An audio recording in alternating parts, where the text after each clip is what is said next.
A very warm welcome to one hour present here. We Starsuckers take immense pleasure in inviting you all to the first part of the series of events explaining the great explainer, that is Feynman, inspired by Feynman Lecture Part 1, Chapter 1, 2, 3. We Starsuckers envision a world where physics is positively portrayed by every individual, and for every today, our mission is to learn, love, and make people love physics. Before we get into this, on behalf of the whole team, I would like to thank our head of the department, Dr. Shamla ma'am, for being this supportive and kind from day one, and also our respected lecturers, without whom we students are incomplete. Next slide. Ultimate test of your knowledge is your capacity to convey it to others. We Starsuckers blindly believe these words by Richard Feynman. So here we are starting our first series of event on explaining the great explainer, that is Feynman. We'll be explaining the Feynman lecture in our perspective, adding on our own comments. So now we'll start with the first part with the first three chapters. First of all, before starting the event, let's get to know about Feynman. Richard Phillips Feynman was born on May 11, 1918 in New York City, US. Next, looking into his career, the field he worked is theoretical physics. Richard Feynman is famous for his work on quantum electrodynamics, which describes how light interacts with matter and how charged particles interact with each other. The Nobel Prize in Physics 1965 was awarded to Richard P. Feynman for his fundamental work in quantum electrodynamics.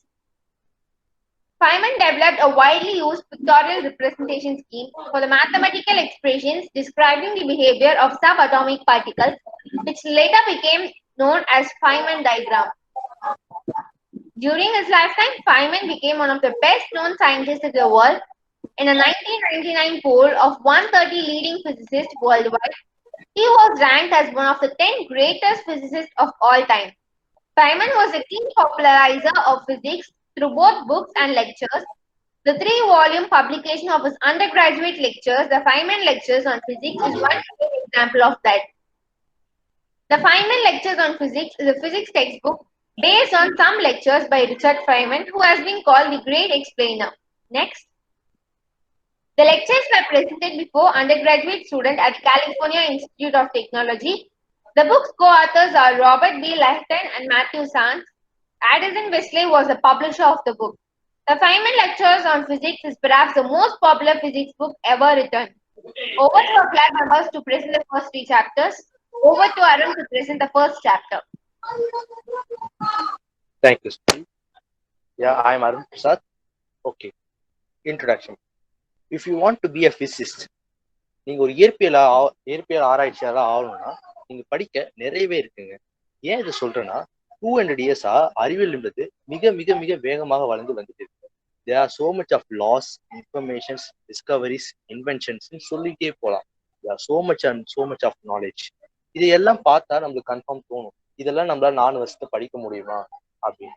டவுட்டே வேணாங்க, நம்மளால 4 வருஷத்தை படிக்க முடியாது. But இதையும் படிச்சுக்கணும், எல்லாரும் தெரிஞ்சுக்கணும் அப்படின்னு சொல்லிட்டு 20th செஞ்சுரியில ஒரு டீச்சரா, ஒரு சயின்டிஸ்டா, ஒரு நோபல் பிரைஸ் வின்னரா இன்னைக்கு எல்லா பிசிக்ஸ் ஸ்டூடெண்ட்டுக்கும் ஒரு எடுத்துக்காட்டா இருப்பவர் தாங்க நம்ம ரிச்சர்ட் பி ஃபைன்மன்.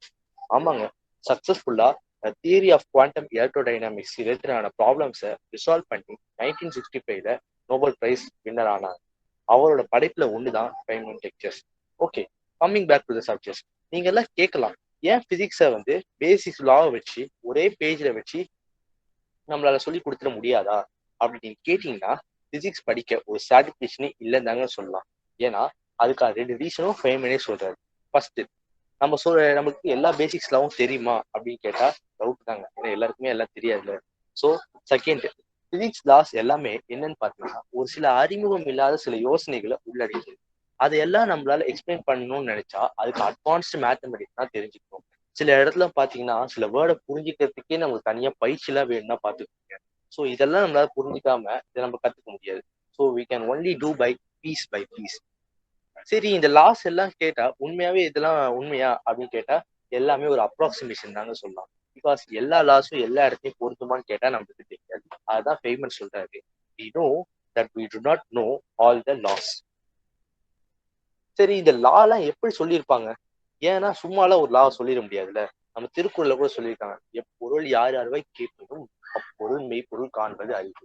எந்த ஒரு விஷயத்த நீ சொல்றதா இருந்தாலும் அதை நல்லா ஆராய்ந்து பார்க்கணும்னு சொல்லுவாங்க. ஸோ இந்த லாவெல்லாம் எப்படி வந்து நம்ம ஆராய்ந்து பார்க்கலாம் அப்படின்றது பார்க்கலாமா? ஸோ அது எல்லாத்துக்கும் ஆராய்ந்து பார்க்கணும். இந்த ஆராய்ந்துன்னா என்னது? டெஸ்ட். ஸோ டெஸ்டிங் தான் ஒரே வழி. So the test of all knowledge is experiment. The experiment is the sole judge of scientific truth. ஆனா இதுக்கு இந்த சோர்ஸ் எங்க இருந்து வந்திருக்கும், எங்க இருந்து இந்த லாஸ் எல்லாம் எடுத்திருப்பாங்க அப்படின்னு நிறைய கேள்வி வரும். இதுக்கு எல்லாத்துக்கும் ஒரே பதில்ல சொல்லணும்னா இமேஜினேஷன் ஆகுங்க. பட் சும்மால நம்மளால இமேஜினேஷன் பண்ண முடியாதுல்ல. கற்பனை உணர்வு வேணும். ஆனா இந்த கற்பனை உணர்வு நம்மளுக்கு வந்து ஒரு 2 டிவிஷனா பிரியுதுன்னா பாத்துக்கோங்க. அது என்னன்னு பாத்தீங்கன்னா, ஒண்ணு வந்து தியரிட்டிக்கல் பிசிசிஸ்டா, பிசிக்ஸ்ல தியரிட்டிக்கல் பிசிசிஸ்ட் ஒருத்தவங்க, எக்ஸ்பெரிமெண்டல் பிசிசிஸ்ட் ஒருத்தவங்க. இந்த தியரிட்டிக்கல் பிசிசிஸ்ட் என்ன பண்ணுவாங்கன்னா, அவங்க இமேஜின் பண்ணி ரெடியூஸ் பண்ணி கெஸ் பண்ணி ஒரு லா உருவாக்குவாங்க. இதுவே இந்த எக்ஸ்பெரிமெண்டல் பிசிசிஸ்ட பாத்தீங்கன்னா, அவங்க இமேஜின் பண்ணுவாங்க, ரெடியூஸ் பண்ணுவாங்க, கெஸ் பண்ணி அதை எக்ஸ்பெரிமெண்ட் பண்ணி அதை எக்ஸிக்யூட் பண்ணுவாங்க. ஸோ நான் ஆல்ரெடி சொன்ன மாதிரி லாஸ் ஆஃப் நேச்சர் எல்லாமே ஒரு அப்ராக்சிமேட்டட் தான். That we say first wrong and then we say the right ones. ஒரு விஷயத்த கண்டுபிடிக்கிறப்போ கன்ஃபார்ம் தப்பு வரும். பட் அந்த தப்புல இருந்தா கரெக்டா கண்டுபிடிக்கும். சில விஷயத்துல தான் பாத்தீங்கன்னா தப்பான இது இருந்தா, தப்பான ப்ராடக்ட் இருந்தா கரெக்டான ப்ராடக்டே கண்டுபிடிச்சிருக்காங்கன்னு சொல்லலாம். இன்னும் ஒரு எக்ஸாம்பிள் சொல்றேன். ஒரு நல்ல எக்ஸாம்பிள் சொல்றேன்னா, ஒரு ஆப்ஜெக்டோட மாஸ் எப்பவுமே மாறாது அப்படின்னு சொல்றாங்க. அங்க ஒரு லாவும் குறைஞ்சிச்சு. என்னன்னு கேட்டீங்கன்னா, mass is constant independent of speed. ஆனா அந்த லா தப்புங்க. Because mass is bound to increase with velocity. So the true law is, if an object moves with the speed of less than 100 miles per second, the mass is constant to within 1 part in a million. சில அப்ராக்சிமேஷன்ல இது கரெக்டுங்க. Because for ordinary ஸ்பீட்ல வந்து இது ஒரு good approximation. But speed அதிகமாக இது தப்பாகும். இன்னும் அதிகமாக ரொம்பவே தப்பாகும். ரொம்ப அதிகமாச்சுன்னா அந்த லாவே தப்பு தாங்க. ஸோ எதை நம்ம படிக்கலாம் இதெல்லாம் தோணும், ஏன்னா இது இப்படி ஆகுது அப்படின்னு சொல்லிட்டு. ஸோ உங்களுக்கு நான் என்ன பண்ண முதல்ல 2 ஆப்ஷன் கொடுக்குறேன். முதல்ல உங்களோட மனநிலை எப்படி இருக்குன்னு பார்ப்போம். முதல்ல 2 ஆப்ஷன். ஃபர்ஸ்ட் ஆப்ஷன் வந்து என்ன கொடுத்தீங்கன்னா, உங்களுக்கு படிக்கிறதுக்கு இந்த ரிலேட்டிவிட்டி சம்பந்தமான புக்கு, 4th டைமென்ஷன் சம்பந்தமான புக்கு, ஸ்பேஸ் டைம் அதை பத்தியான புக்லாம் தரேன். 2வதா வந்து மாஸ், கான்ஸ்டன்ட், ஃபோர்ஸ், இந்த முன்னாடி பேசின இந்த சிம்பிள் கான்ஸ்டன்ட் இதெல்லாம் கொடுக்குறேன். இதுல கொடுத்துட்டு எதை நீங்க படிக்க போறீங்க அப்படின்னு நான் உங்களுக்கு கேட்குறேன். ஆப்வியஸ்லி எல்லாருமே சொல்லுவீங்க, ஏன்னா எல்லாருக்குமே கியூரியஸ் இருக்கு. ஏன்னா நம்ம எல்லாமே 3rd டைமென்ஷன் தான் தெரியும். அது என்ன 4th dimension, wow relativity, wow சூப்பரா இருக்கு, ஸ்பேஸ் அண்ட் டைம் அப்படி இருக்கு. ஸோ நம்ம அதெல்லாம் படிக்கணும் அப்படின்ற ஒரு கியூரியாசிட்டி எல்லாருக்குமே இருக்கணும். இருந்தாதான் பிசிசிஸ்ட். ஸோ அதை வந்து நம்ம படிக்கணும்னு தோணும். பட் ஆனா எங்க ஃபைமன் என்ன சொல்றாருன்னா, முதல்ல சின்ன சின்ன விஷயத்த படிச்சிருங்க, நம்ம அந்த பேசிக்ஸ் நல்லாவே கற்றுக்கணும். So be simple and think simple. Okay, இப்போ என்ன பண்ண போறோம், நம்ம வந்து ஒரு அசம்ஷன் மாதிரி பார்க்கலாம். என்ன அசம்ஷன் பார்த்தீங்கன்னா, இப்போ எல்லா சயின்டிபிக் நாலேஜும் அழிஞ்சு போச்சு. ஒரே ஒரு இன்ஃபர்மேஷன், அந்த ஒரு இன்ஃபர்மேஷன் எல்லா நாலேஜும் ரீகெயின் பண்ணி அதை வந்து மற்ற நெக்ஸ்ட் ஜென்ரேஷன் வந்து அவங்க வந்து மறுபடியும் எல்லா சயின்டிபிக் நாலேஜும் கொண்டு வரணும். அப்படி கொண்டு வரது என்னவா இருக்கும் அப்படின்னு கேட்டீங்கன்னா, ஃபைமன் அதுதான் சொல்றாரு. அட்டாமிக் ஹைபோதேசிஸ் ஆர் அட்டாமிக் பேன், நீங்க என்ன வேணா சொல்லிக்கலாம். ஏன்னா all matters all things are made up of atoms. நம்ம பிரபஞ்சத்துல ஆரம்பிச்சு நம்ம உருவானது வரைக்கும் எல்லாமே ஆட்டம் தாங்க. ஸோ இந்த ஆட்டமோட பவர் என்ன அப்படின்னு நம்ம பார்க்கணும்னா, ஒரு டிராப் ஆஃப் வாட்டரை வந்து நீங்க பார்த்துக்கோங்க. டிராப் ஆஃப் வாட்டரை பாருங்க, அந்த டிராப் ஆஃப் வாட்டர்ல உத்து பார்த்தா என்ன இருக்கு அப்படின்னு நான் உங்கள்கிட்ட கேட்குறேன். எல்லாம் சொல்லுங்க தண்ணி தான் இருக்கு அப்படின்னு. அதுதான் தண்ணி தான் இருக்கு. பட் நான் என்ன சொல்றேன்னா, அது இன்னும் ஒரு 2000 டைம்ஸ் விட்டு பார்த்தீங்கன்னா என்ன தெரியும் அப்படின்னு நான் உங்கள்கிட்ட கேட்கிறேன். 2000 டைம்ஸ் நீங்க விட்டு பார்க்கும்போது அதுல சின்ன சின்ன ரஃப்லா ஒரு மாதிரி வேவ் மாதிரி தெரியும். அதை இன்னும் கொஞ்சம் நல்லா விட்டு பார்க்கும்போது சின்ன சின்ன பாராஷீமியா நம்ம பார்ட்டிகல்ஸ் எல்லாம் தெரியும். இன்னும் விட்டு பார்த்தீங்கன்னா ஒரு க்ரௌடே இருக்குங்க. அந்த க்ரௌட்னா என்ன, க்ரௌட்னா சும்மா சாதாரண க்ரௌட்லாம் இல்லைங்க. அந்த க்ரௌட் எப்படி இருக்குன்னா, இப்ப 2 தீபாவளிக்கு இந்த பொங்கலுக்குள்ள ட்ரெஸ் வாங்க வருவாங்க பாருங்க டீனேஜர்ல, அந்த இடத்துல கூட்டம் எப்படி இருக்கும், அந்த மாதிரி கூட்டம் அந்த ஒரு டிராப் ஆஃப் வாட்டர்ல இருக்கும். ஏன்னா அது எப்படி சொல்றீங்களே, ஆமாங்க, ஆட்டம் அவ்வளவு கூட்டத்துல இருக்கும். அந்த ஆட்டம் எப்படி இருக்கும்னாங்க, இப்ப H2 நமக்கு வாட்டர் தெரியும், H2 என்னன்னா ஒரு ஆக்சிஜன் 2 ஹைட்ரஜன் இருக்கும். ஸோ இதெல்லாம் வந்து எப்படி இருக்கும்னா, அங்க எல்லாம் அப்படியே க்ரௌடா ஒரு மாதிரி ஜிக்லிங்கா ஆடிட்டே இருக்கும். ஸோ இதுதான் என்ன சொல்லலாம்னா ஹீட்னு சொல்லலாம். இதுக்கு வந்து ஒரு பேரும், இந்த க்ரௌடா இருக்கு பாத்தீங்களா, அந்த க்ரௌட்லாம் ஒரு அட்ராக்ஷனோட இருக்கு. அது என்ன அட்ராக்ஷன் கேட்டீங்கன்னா, மாலிகுலர் அட்ராக்ஷன் அப்படின்னு சொல்லலாம். ஓகே, இந்த ஆட்டமோட சைஸ் என்னடா அப்போ இருக்கும் அப்படின்னு நமக்கு தோணும். ஏன்னா ஒரு க்ரௌடே அங்க இருக்குன்னு சொல்றோமே, அப்ப ஆட்டமோட சைஸ் என்னவா இருக்கும் அப்படின்னு தோணும் கன்ஃபார்மா. அந்த ஆட்டமோட சைஸ் என்னன்னு பாத்தீங்கன்னா 1 இல்ல 2 into 10⁻⁸ சென்டிமீட்டர் இன் ரேடியஸ். இன்னும் நம்ம புரியுற மாதிரி சொல்லணும்னா, இந்த இப்போ ஆப்பிள் பாக்குறீங்களா, இந்த ஆப்பிள் வந்து நீங்க எர்த்தா கன்சிடர் பண்ணிக்கோங்க. ஆப்பிள் வந்து பூமியை கன்சிடர் பண்ணிட்டு, அந்த பூமியில ஒரு ஆப்பிள் இருக்கு பாத்தீங்களா, அந்த ஆப்பிள் தான் ஆட்டமோட சைஸ். ஓகேயா? இப்போ அடுத்து நம்ம என்ன பார்க்கணும், இன்னொரு எக்ஸாம்பிள் பார்ப்போம். இப்போ வந்து இந்த பீக்கர் பாத்தீங்கன்னா பிஸ்டன் ஒன்று இருக்கு. நான் இந்த பிஸ்டனை வந்து மேல இருந்து கொஞ்சம் கீழே இறக்குறேன். இப்போ என்ன ஆகும், அங்க இருக்க ஆல்ரெடி மாலிகூல்ஸ் இருக்கும். ஸோ அங்க வந்து ஒரு அழுத்தம் மாதிரி உருவாக்கும். அந்த அழுத்தத்துக்கு பேர் தான் ப்ரெஷர் அப்படின்னு சொல்லுவாங்க. நான் என்ன பண்ண போறேன், இப்போ இந்த ப்ரெஷரோடையோ அந்த பிஸ்டனை கொஞ்சம் கொஞ்சமா ஸ்லோவா வந்து உள்ள கம்ப்ரஸ் பண்ண போறேன். ஸோ அங்க என்ன நடக்கும், ஆட்டம்லாம் பாத்தீங்கன்னா ஒண்ணுக்கு ஒண்ணு ரொம்ப இடிச்சுக்குது பாத்தீங்களா, முட்டிக்குது. ஏன்னா வந்து ஒரு ரூம்ல, சின்ன ரூம்ல ஒரு 10 பேர் போட்டு என்ன ஆகும், அவங்க எல்லாம் வந்து ரொம்ப இதுவா இருப்பாங்களா, ஃபுல்லாவே க்ரௌடா இருக்கும். ஸோ வந்து கன்ஜஸ்டடா இருப்பாங்க. ஸோ அந்த மாதிரி தான் அங்க நடக்குது. ஸோ அங்க என்ன நடக்குதுன்னா, ஒரு அட்டாமிக் ஹாட்டர் நடக்கும், ஹாட் வாட்டர் இருக்கும். ஸோ இது வந்து நான் என்ன சொல்ல வரேன்னா, when we compress the gas slowly, the temperature of gas increases. So under a slow compression, the gas will increase in temperature, and under slow expansion, it will decrease in temperature. Okay, let us see about it. இப்போ வந்து இந்த சாலிடுக்கும் லிக்விடுக்கும் என்னடா difference அப்படின்றது முதல்ல பார்த்து. ஏன்னா வந்து இப்போ அதெல்லாம் பார்த்துட்டோம். ட்ராப் ஆஃப் வாட்டர் அப்படியே வச்சுக்கோங்க. இப்போ சாலிடுக்கும் லிக்விடுக்கும் என்ன டிஃபரன்ஸ் பார்த்து அங்கே ட்ராப் ஆஃப் வாட்டர் போது. முதல்ல சாலிட்னா என்ன, சாலிட்னா ஒரு ஆட்டம் அரேஞ்ச் ஆயிருக்கும், ஒரு மாதிரி அறையில அரேஞ்ச் ஆயிருக்கும். அந்த அறைக்கான பேர் வந்து கிறிஸ்டலின் அப்படின்னு சொல்லலாம். இப்போ இந்த கிறிஸ்டலின் அந்த அரேவையே நம்ம என்ன பண்ண போறோம், கொஞ்சம் டெம்பரேச்சர் இன்க்ரீஸ் பண்ணி அது அட்டாமிக் ஸ்டேட்ல வந்து வைப்ரேட் பண்ண போறோம். என்ன பண்ண போறோம், ஆம்ப்ளிடியூட் வந்து ரொம்ப அதிகமான இதுல வந்து வைப்ரேட் பண்ண போறோம். அதை வைப்ரேட் பண்ணோடனே அது ப்ராசஸ் இருக்குது. அந்த ஆட்டம்ஸ்லாம் என்ன ஆகும்னா ஒரு மாதிரி வந்து நல்லா வைப்ரேட் ஆகிறதுனால அங்க அந்த ப்ராசஸ் வந்து நம்ம மெல்டிங் ப்ராசஸ் அப்படின்னு சொல்லுவோம். இதுவே அந்த லிக்விடை பார்த்தீங்கன்னா அது வந்து ரொம்ப incompressible fluid that conforms to the shape of it contains but retain a constant volume independent of pressure. தண்ணி நம்மளுக்கு எல்லாமே தெரியும். இப்போ அட்டாமிக் ப்ராசஸ் வந்து பார்ப்போம். நம்ம ஆல்ரெடி சொன்ன ட்ராப் ஆஃப் வாட்டர் எல்லாரும் ஞாபகம் வச்சுருக்கீங்க. இப்போ இந்த ட்ராப் ஆஃப் வாட்டரோட இந்த சர்ஃபேஸ் ஆஃப் வாட்டரை பார்க்குறோம். சர்ஃபேஸ் ஆஃப் வாட்டர்ல மேலே பார்த்தீங்கன்னா ஒரு மாதிரி ஒரு வேவ் மாதிரி இருக்கும், ஒரு ஏர் லேயர் மாதிரி ஃபார்ம் ஆயிருக்கும். அந்த ஏர் லேயர் என்ன சொல்லலாம்னா ஸ்டீம் மாதிரி இருக்கும். அதை வந்து நம்ம இன்னும் கொஞ்சம் நல்லா கிளியரா சயின்ஸ் ரிலேட்டடா சொல்லணும்னா வாட்டர் வேப்பர் அப்படின்னு சொல்லலாம். ஸோ தண்ணியில வந்து வெறும் H2O மட்டும் இருக்காது, நிறைய N2, nitrogen, oxygen, water vapour, lesser amounts of CO2, argon, நிறைய சொல்லிட்டே போகலாம். இந்த மாலிகூல்ஸ் இன் வாட்டர்லாம் எப்பவுமே என்ன ஆயிடுச்சுன்னா ஜிக்லிங் ஆகிட்டே இருக்கும்னு நம்ம முன்னாடி சொன்னல. ஸோ இது என்ன ஆகுதுன்னா, இங்க அந்த சர்ஃபேஸ் ஆஃப் வாட்டர்ல இருக்க மாலிகூல்ஸ் இங்க பாத்தீங்கன்னா அங்க இருக்க அந்த சர்ஃபேஸ்ல இருக்க பார்த்து மாலிகூல்ஸ் வந்து எல்லாமே ஜிக்லிங் ஆயிடுது. ஆனா இந்த சர்ஃபேஸ் ஆஃப் வாட்டர்ல ஜிக்லிங் பண்ணும்போது அடுத்த ஜிக்லிங் பண்ணுறது அங்க ஆள் இல்லாதாங்க இது என்ன பண்ணுது, அப்படியே இங்க இருந்து மேல பறந்துருது. ஸோ இந்த பறக்கிறது பாத்தீங்களா, இந்த பறக்கிறதுனா நம்ம எவாபரேஷன் அப்படின்னு சொல்றோம். இங்க எல்லாருக்கும் ஒரு கேள்வி வரணும், ஏன்னா அது நம்ம தான் க்ரௌடா இருக்குன்னு நானே, மாலிகுலர் அட்ராக்ஷன் இருக்குன்னு நானே, அப்ப எப்படி வந்து இந்த ஜிக்லிங் ஆகி அது பறக்கும் அப்படின்னு கேள்வி வரும். ஏன்னா எல்லாருக்கும் அங்க வந்து அந்த பவர், எல்லாருக்கும் ஒரு அந்த அட்ராக்ஷன் இருக்கு. பட் சிலதெல்லாம் வந்து என்ன பண்ணா அந்த அட்ராக்ஷன் ஃபோர்ஸ் இருக்குங்களா, அதை விட கொஞ்சம் எக்ஸ்ட்ராடினரியா அந்த ஃபோர்ஸ் வரும். அதை போட் பண்ணி ஹிட் பண்ணி விட்டோடனே அது என்ன ஆகும், அங்க இருந்து அந்த நெய்பரிங் அட்ராக்ஷன்ல இருந்து கொஞ்சம் பிரிஞ்சு அப்படியே ஃப்ளை ஆயிடும். ஓகே, நெக்ஸ்ட் இப்போ இன்னொரு எக்ஸாம்பிள் பார்ப்போம். நம்ம இன்னொரு எக்ஸாம்பிள் என்ன பண்ணா, இப்போ வந்து இந்த உப்பை தண்ணியில போட்டா என்ன நடக்குது, இதாங்க கான்செப்ட். நான் இதை அப்படியே கொஞ்சம் என்ன சொல்றேன்னா, what happens when we put a crystal of salt in water. ஒரு சால்ட்னா என்னன்னு பார்த்துருவோம். சால்ட்ன்றது ஒரு சாலிட், ஒரு கிறிஸ்டல், ஒரு unorganised arrangement of salt atoms. இங்க என்ன ஞாபகம் வச்சுக்கோன்னா, கிறிஸ்டல் வந்து is not made up of atoms but we called ions. அயான்ஸ்னா என்னன்னு கேட்டீங்கன்னா ஒன்றும் இல்லைங்க, and ion is an atom which is either it has few electrons or lost a few electrons.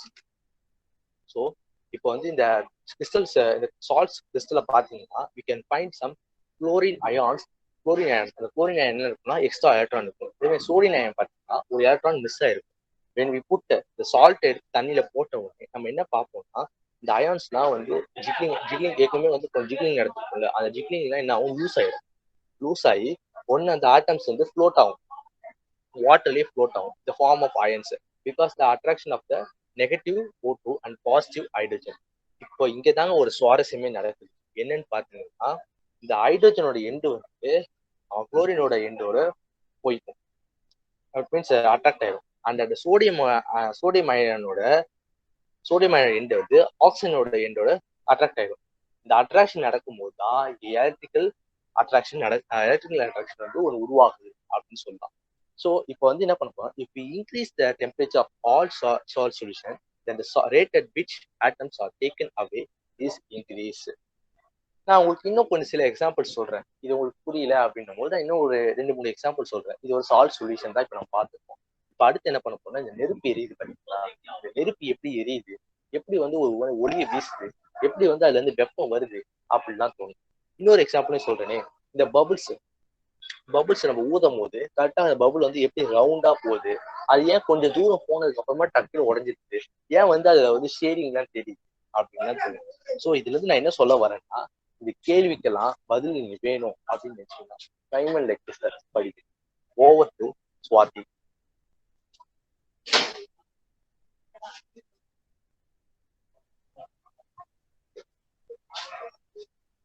Over to Swathi. Okay, இந்த சாப்டர்ல நம்ம fundamental ideas about physics தான் பார்க்க போறோம். ஓகே, ஃபர்ஸ்ட் அண்டர்ஸ்டாண்டிங் அப்படின்னா என்ன? Next slide. இப்போ லெட் அஸ் இமேஜின் வேர்ல்ட் என்றது ஒரு கிரேட் செஸ் கேம் மாதிரி. ஓகே, இமேஜின் பண்ணிக்கலாம். பிளேயர்ஸ் யாருன்னு பாத்தீங்கன்னா காட்ஸ். ஓகேவா? நம்ம எல்லாரும் இந்த கேமோட அப்சர்வர்ஸ். நமக்கு ரூல்ஸ் என்ன என்று தெரியாது, பட் கேமை வாட்ச் பண்றதுக்கு மட்டும்தான் we are being allowed. ரொம்ப நேரம் கேம் அப்சர்வ் பண்ணாலே அஃப்கோர்ஸ் இவென்ச்சுவலா நமக்கு சில ரூல்ஸ் புரிய ஸ்டார்ட் ஆகிடும். இங்க ரூல்ஸ் ஆஃப் த கேம் தான் ஃபண்டமெண்டல் பிசிக்ஸ். நமக்கு இப்ப எல்லா ரூலும் தெரிஞ்சாலுமே ஏன் இந்த பர்டிகுலர் மூவ் நடந்துச்சுன்னு நம்மளால புரிஞ்சுக்க முடியாது.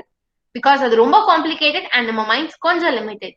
இப்போ செஸ் பத்தி தெரிஞ்சவங்களுக்கு தெரிஞ்சிருக்கும், ரூல்ஸ் லேர்ன் பண்றது ரொம்ப ஈஸி, பட் எது பெஸ்ட் மூவ் ஆர் ஏன் இன்னொரு பிளேயர் அந்த மூவ் பிளே பண்றாங்கன்னு புரிஞ்சுக்கிறது இஸ் நாட் தட் ஈஸி. அதேதான் நேச்சர்லயும். லைக் நேச்சரோட லாஸை தெரிஞ்சுக்கிறது ஈஸி, பட் ஏன் இப்படி நடக்குதுன்னு புரிஞ்சுக்க ட்ரை பண்றது ரொம்ப கஷ்டம். மேபி அட்லீஸ்ட் ரூல்ஸ் தெரிஞ்சுக்கிட்டாலும், பட் இப்ப நம்ம கிட்ட இருக்க எல்லா ரூல்ஸும் நம்ம கிட்ட இப்ப எல்லா ரூல்ஸும் கிடையாது. So day to day we are dealing with why and why not. அதனாலதான் சைமல்டேனியஸா நியூ லாஸை டிஸ்கவர் பண்ண முடியுது. எல்லா ரூல்ஸும் தெரியாதது ஒரு சைடு இருந்தாலும், தெரிஞ்ச ரூல்ஸும் நம்மளால லிமிட்டடா தான் எக்ஸ்பிளைன் பண்ண முடியும். பிகாஸ் எல்லா சிச்சுவேஷனும் காம்ப்ளிகேட்டட். ஸோ எல்லா மூவ்ஸையும் நம்மளால ரூல்ஸ் வச்சு ஃபாலோ பண்ண முடியாது. அண்ட் நெக்ஸ்ட் என்ன அப்படி என்றும் ப்ரிடிக்ட் பண்ண முடியாது. ஸோ ரூல்ஸ் மட்டும் அண்டர்ஸ்டாண்ட் பண்ணிக்கிட்டு we consider ourselves, we understand the world. நமக்கு தெரிஞ்ச ரூல்ஸ் கேம் வச்சு கேம் புரியலன்னா நமக்கு தெரிஞ்ச ரூல்ஸ் கரெக்டா இல்லையா என்று நமக்கு எப்படி தெரியும்? ரஃப்லி ஸ்பீக்கிங் அதுக்கு 3 ways இருக்கு. ஃபர்ஸ்ட், நம்ம நேச்சரை சிம்பிளா கன்சிடர் பண்ணி ப்ரிடிக்ட் பண்ணலாம், லைக் என்ன மூவ் நடக்கும்னு, and simultaneously we can check on our rules. Second way, நமக்கு தெரியாமையும் லாங் பீரியட் ஆஃப் டைமுக்கு ஒரு ரூல் ஒர்க் ஆகிட்டு தான் இருக்கும். நம்ம கிட்ட ஆல்ரெடி இருக்க set of rules. If suppose அது ஒரு நியூ பிளேஸ்ல ஒர்க் ஆகலைன்னா அந்த பாயிண்ட்ல தான் நியூ ரூலை டிஸ்கவர் பண்ண முடியும். தேர்ட் வே என்னன்னா just approximation. More or less நேச்சரை புரிஞ்சுக்கிறது ஈஸி தான் இன் டர்ம்ஸ் ஆஃப் ஓவர்வியூவா. ஒவ்வொரு சின்ன பார்ட்டிகல்ஸும் என்ன ஒர்க் பண்ணுதுன்னு தெரியல என்றாலும் we have a rough approximation overall. So next, இந்த ரஃப் அப்ராக்சிமேஷன் வச்சு நேச்சுரல் ஃபினாமினாவை ரஃபா கிளாஸஸா டிவைட் பண்ணாங்க. That is heat, electricity, mechanics, magnetism, ஒரு சப்ஸ்டன்ஸோட properties, chemical phenomena, light or optics, X rays, nuclear physics, gravitation and இன்னும் நிறைய இருக்கு.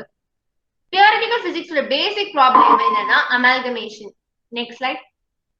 அமால்கமேஷன்னா action, process or result of combining. Olden டேஸ்ல எல்லாம் நம்ம எல்லா கிளாஸையும் அமால்கமேட் பண்ணி தான் வச்சிருந்தோம், தட் இஸ் கம்பைன் பண்ணி தான் வச்சிருந்தோம். But as time goes on நிறைய புது விஷயம் கண்டுபிடிக்கிறோம். எக்ஸாம்பிள், நம்ம ஃபர்ஸ்ட் அமால்கமேட் பண்ணி வச்சிருந்தோம், but all of a sudden X rays கண்டுபிடிச்சாங்க. தென் அகைன் அமால்கமேட் பண்ணோம், மேசான்ஸ் கண்டுபிடிச்சாங்க. அப்போ எந்த ஸ்டேஜ் எடுத்துக்கிட்டாலும் புது விஷயம் கண்டுபிடிக்க சார்ட் ஆஃப் மெஸ்ஸியா தான் இருக்கும். அமால்கமேட் பண்ணாலும் எல்லா டைரக்ஷன்லயும் அன்ஸ்ட்ரிங் த்ரெட்ஸ் இருக்கதான் செய்யும். அதான் இப்ப இருக்க சிச்சுவேஷன். அமால்கமேஷனோட ஹிஸ்டாரிக் எக்ஸாம்பிள்ஸ் என்னன்னு பார்த்தோம்னா, இப்ப ஆட்டம்ஸ் மோஷன்ஸ்ல இருக்குன்னா the more movement it shows, the more heat சிஸ்டம்ல இருக்கு என்று மீனிங். ஸோ ஹீட் அண்ட் எல்லா டெம்பரேச்சர் எஃபெக்ட்ஸும் லாஸ் ஆஃப் மெக்கானிக் வச்சு நம்ம ரெப்ரசென்ட் பண்ணலாம். இன்னும் ரொம்ப பெரிய amalgamation electricity, magnetism and light, இது மூணுக்கும் இருக்க ரிலேஷன்ஷிப்பை டிஸ்கவர் பண்ணுது. இது மூணும் எப்படின்னா லைக் ஒரு ட்ரீயோட டிஃப்ரெண்ட் பிரான்ச்சஸ் மாதிரி. அந்த ட்ரீயை தான் இப்போ நம்ம எலக்ட்ரோ மேக்னெட்டிக் ஃபீல்ட்னு சொல்றோம். இன்னொரு amalgamation unification of chemical phenomena, அதாவது combining all chemical reactions in terms of various properties of various substances and atomic பார்ட்டிகல்ஸோட பிஹேவியர். இது குவாண்டம் மெக்கானிக்ஸ் ஆஃப் கெமிஸ்ட்ரியில இருக்கும். இப்ப கொஸ்டின் என்னன்னா, எல்லாமே அமால்கமேட் பண்ண முடியுமா? அது பாசிபிளா? அப்படி பண்ணோம்னா இந்த வேர்ல்ட் டிஃப்ரெண்ட் ஆஸ்பெக்ட் ஆஃப் திங்ஸோட ரெப்ரஸன்டேட்டிவா இருக்கும். அதை ரெப்ரஸன்டேட்டிவா டிஸ்கவர் பண்ணதா இருக்கும். பட் அது எப்படி பண்ணணும் அப்படின்னு நோபடி நோஸ். அண்ட் அது ஒரு அன்சால்வ், அன்கிளியர் ஆர் அன்ஆன்சர்ட் மிஸ்ட்ரியாவே இருக்குன்னு சொல்லலாம். நமக்கு தெரிஞ்சதெல்லாம் போக போக ஒரு ஃப்ளோல ஒவ்வொரு டிஸ்கவரி நடக்கும்போதும் அமால்கமேட் பண்ணுவோம். அண்ட் அமால்கமேட் பண்ண முடியாத பீஸ பசில் மாதிரி சால்வ் பண்ணி அமால்கமேட் பண்ண ட்ரை பண்ணிட்டு இருக்கோம். இப்போ நம்ம தெரிஞ்சுக்க வேண்டிய விஷயம் என்னன்னா, எந்த எக்ஸ்டென்ட்க்கு இந்த அமால்கமேஷன் ப்ராசஸ் நடந்துட்டு இருக்கு என்றும், இப்போ என்ன சிச்சுவேஷன் அட் பிரசன்ட்ல இருக்கோம் என்றும் தான். இப்போ நெக்ஸ்ட் பிசிக்ஸ் பிஃபோர் 1920 எப்படி இருந்துச்சுன்னு பார்த்து அதுல இருந்து கொஞ்சம் அனலைஸ் பண்ணலாம். 1920க்கு முன்னாடி வேர்ல்ட ஒரு ஸ்டேஜ் ஆகும், யூனிவர்ஸ் 3 டைமென்ஷனல் ஸ்பேஸ் ஆஃப் ஜியாமெட்ரியாவும் அண்ட் டைம் அப்படின்ற மீடியம்ல தான் திங்ஸ் மாறுது அப்படின்னு பிக்சரைஸ் பண்ணாங்க. வேர்ல்ட் என்ற ஸ்டேஜ் என்ன எலிமெண்ட்ஸ் இமேஜின் பண்ணாங்கன்னா பார்ட்டிகல்ஸ், எக்ஸாம்பிள் ஆட்டம்ஸ் சில ப்ராப்பர்ட்டிஸோட இருக்க மாதிரி. அண்ட் ஃபர்ஸ்ட் எலிமெண்ட் என்னன்னா ப்ராப்பர்ட்டி ஆஃப் இனர்ஷியா. இப்போ ஒரு பார்ட்டிகல் இப்போ ஒரு பார்ட்டிகல் மூவ் ஆகிட்டு இருக்குன்னா அது அதே டைரக்ஷன்ல தான் மூவ் ஆகுதா? அது அதே டைரக்ஷன்ல தான் மூவ் ஆகும் அன்லெஸ் வேற ஒரு எக்ஸ்டர்னல் ஃபோர்ஸ் அது மேல ஆக்ட் பண்ற வரைக்கும். செகண்ட் எலிமெண்ட் என்னன்னா ஃபோர்ஸஸ். 1920ஸ்க்கு முன்னாடி ஃபோர்ஸ்ல 2 வெரைட்டிஸ் இருக்கதா நம்பினாங்க. அதுல ஃபர்ஸ்ட் வெரைட்டி ரொம்ப காம்ப்ளிகேட்டட், இன்ட்ராக்ஷன் ஃபோர்ஸை ரொம்ப டீடைலா பாக்குற மாதிரி இருக்கும். இப்போ ஒரு சால்ட் சொல்யூஷனோட டெம்பரேச்சர் ரைஸ் பண்ணா அதுல இருக்க சால்ட் குவான்டிட்டி ஸ்லோவா டிசால்வ் ஆகுமா இல்ல ஃபாஸ்டா டிசால்வ் ஆகுமா அப்படின்னு இந்த வெரைட்டி ஆஃப் ஃபோர்ஸ் டிட்டர்மைன் பண்ணும். இன்னொரு வெரைட்டி ஆஃப் ஃபோர்ஸ் என்ன, long range interaction. Long range இன்ட்ராக்ஷன்னா ஸ்மூத் அண்ட் குவைட் அட்ராக்ஷன் மாதிரி. இது எப்படி வேரி ஆகும்னா to the inverse square of distance, and அதை தான் நம்ம கிராவிடேஷன் என்று சொல்றோம். இது ரொம்ப சிம்பிளா எல்லாருக்கும் தெரிஞ்ச லா தான். இப்போ நெக்ஸ்ட் ஒரு எக்ஸாம்பிள் பார்க்கலாம். இஃப் சப்போஸ் நம்ம ஒரு பீச்ல இருக்கோம்னா நம்ம பாக்குற எல்லா விஷயமும் நம்மளால கனெக்ட் பண்ண முடியும். ஃபர்ஸ்ட் ஆட்டம்ஸ் வாலோட கொலாய்ட் ஆகும்போது பிரஷர் உருவாகும். எல்லா ஆட்டம்ஸும் ஒரே டைரக்ஷன்ல சேம் ஸ்பீட்ல ட்ரிஃப்ட் ஆச்சுன்னா அதான் விண்ட். ஒரு பாடிக்குள்ளே இன்டர்னல் மோஷன்ஸ் நடந்தா அது ஹீட். ஒரு வெயிட் கிட்ட எக்ஸஸ் அமௌண்ட் ஆஃப் டென்சிட்டி இருந்தா அதான் சவுண்ட். இவ்வளவு பெரிய பெரிய விஷயமா சிம்பிளா நம்மளால புரிஞ்சுக்க முடியுது. இதுவே ஒரு பெரிய அச்சீவ்மெண்ட் தான். நெக்ஸ்ட் ப்ராப்ளம் என்னன்னு ரேஸ் ஆச்சுன்னா ஷார்ட் ரேஞ்ச் ஃபோர்ஸஸ்னா என்ன? ஏன் கார்பன் ஆட்டம் ஒரு ஆக்சிஜன் இல்லைன்னா 2 ஆக்சிஜனோட தான் அட்ராக்ட் பண்ணுது, ஏன் 3 ஆக்சிஜன் அட்ராக்ட் பண்ணல அப்படின்னு கொஸ்டின் வந்துச்சு. ஆட்டம்ஸ்க்கு நடுவில் இருக்க ஃபோர்ஸ் என்ன, அதுவும் கிராவிடேஷனா அப்படின்னு கேட்க ஸ்டார்ட் பண்ணாங்க. ஆக்சுவலி நோ, கிராவிட்டி ரொம்ப வீக்கான ஃபோர்ஸ். பட் கிராவிட்டி மாதிரியே ஒரு நியூ ஃபோர்ஸ் இருக்கதா அசியூம் பண்ணலாம். அதுவும் கிராவிட்டி மாதிரியே inverse of the square of the டிஸ்டன்ஸ்க்கு வேரி ஆகுற மாதிரியும். பட் ஒரே ஒரு டிஃபரன்ஸ் இருக்கணும். அந்த டிஃபரன்ஸ் என்னன்னா எனாமஸ் பவர் இருக்கணும். கிராவிட்டியில எல்லாமே எல்லாத்தையும் அட்ராக்ட் பண்ணும். பட் நியூ ஃபோர்ஸ்ல 2 திங்ஸ் இருக்கதாகவும் அது லைட் திங்ஸ் ரிப்பிள் ஆகுற மாதிரியும் அன்லைட் திங்ஸ் அட்ராக்ட் ஆகுற மாதிரியும் இருக்கணும். அப்படி இருந்தாதான் எனாமஸ் அமௌண்ட் ஆஃப் ஃபோர்ஸ் இருக்குன்னு நம்பினாங்க. அந்த திங் ஸ்ட்ராங் இன்ட்ராக்ஷன் கேரி பண்ணும், அதான் எனாமஸ் நம்பர் ஆஃப் ஃபோர்ஸ் இருக்குன்னு சொல்றாங்க. சோ அந்த திங்க தான் நம்ம இப்ப சார்ஜ்னு சொல்றோம். இப்போ சப்போஸ் 2 அன்லைட் சார்ஜஸ் அட்ராக்ட் ஆகிடுச்சு, ரொம்ப ஸ்ட்ராங்கா பாண்ட் ஆகிருக்கு. இன்னொரு சார்ஜ் கொஞ்சம் டிஸ்டன்ஸ்ல இருந்தா ஏதாச்சும் அட்ராக்ஷன் நடக்குமா? பிராக்டிகலி எந்த அட்ராக்ஷனும் அது ஃபீல் ஆகாது. பிகாஸ் ஃபர்ஸ்ட் 2 ஆப்ஜெக்ட்ஸும் சேம் சைஸ்ல இருக்கனால ஒரு அட்ராக்ஷனும் இன்னொரு ரெப்பல்ஷனும் கேன்சல் ஆகிடும். ஸோ எப்படி இருந்தாலும் கொஞ்சம் ஃபோர்ஸ் தான் இருக்கும் எந்த டிஸ்டன்ஸா இருந்தாலும். இன்னொரு பக்கம் என்னன்னா நம்ம எக்ஸ்ட்ரா சார்ஜ் இது ரொம்ப க்ளோஸ் ஆனோம்னா அட்ராக்ஷன் நடக்கும். ஏன்னா லைட்ஸோட ரிப்பல்ஷனும் அன்லைட்ஸோட அட்ராக்ஷனும் அன்லைட்ஸை க்ளோஸா கொண்டு வரும் அண்ட் லைட்ஸை கொஞ்சம் ஃபாதரா புஷ் பண்ணிடும். அட்ராக்ஷன் கம்பேர் பண்ணும்போது ரிப்பல்ஷன் கம்மியா இருக்கும். இதனாலதான் எந்த atoms out of plus or minus சார்ஜா இருக்கோ அதுகிட்ட ரொம்ப லிட்டில் கம்மி ஃபோர்ஸ் தான் இருக்கும்னு சொல்றாங்க. அது ஓரளவுக்கு குட்டி டிஸ்டன்ஸ்ல செப்பரேட் ஆகும்போது இது மாதிரி நடக்கும். 2 ஆட்டம் க்ளோஸா இருக்கும்போது 2 ஆட்டம்ஸும் will check on each other and அவங்க சார்ஜை ரீஅரேஞ்ச் பண்ணிக்கும். இதோட ரிசல்ட் தான் ரொம்ப ஸ்ட்ராங் இன்ட்ராக்ஷன் ஃபார்ம் ஆகும். 2 ஆட்டம்க்கு நடுவில் இருக்க அல்டிமேட் இன்ட்ராக்ஷன் தான் எலக்ட்ரிக்கல். இது ரொம்ப எனாமஸான ஃபோர்ஸ் என்றதுனால எல்லா பிளஸ் அண்ட் மைனஸும் காம்பினேஷனா தான் வரும். இப்போ கிராவிடேஷனை கம்பேர் பண்ணும்போது எலக்ட்ரிசிட்டி எவ்வளவு ஸ்ட்ராங்னு பார்க்கலாம். ஸோ இப்போ 2 grains of sand particle consider பண்ணிக்கலாம். அந்த 2 பார்ட்டிகல்குள்ள இருக்கிற ஃபோர்ஸ் பேலன்ஸா இல்லாம இருந்தா and light charges will repel அப்படின்ற கான்செப்ட் இல்லாம எல்லா சார்ஜஸும் அட்ராக்ட் பண்ணும் அப்படின்னு அசியூம் பண்ணிக்கிட்டா ஸோ அங்க கேன்சலேஷனே இருக்காதுல்ல.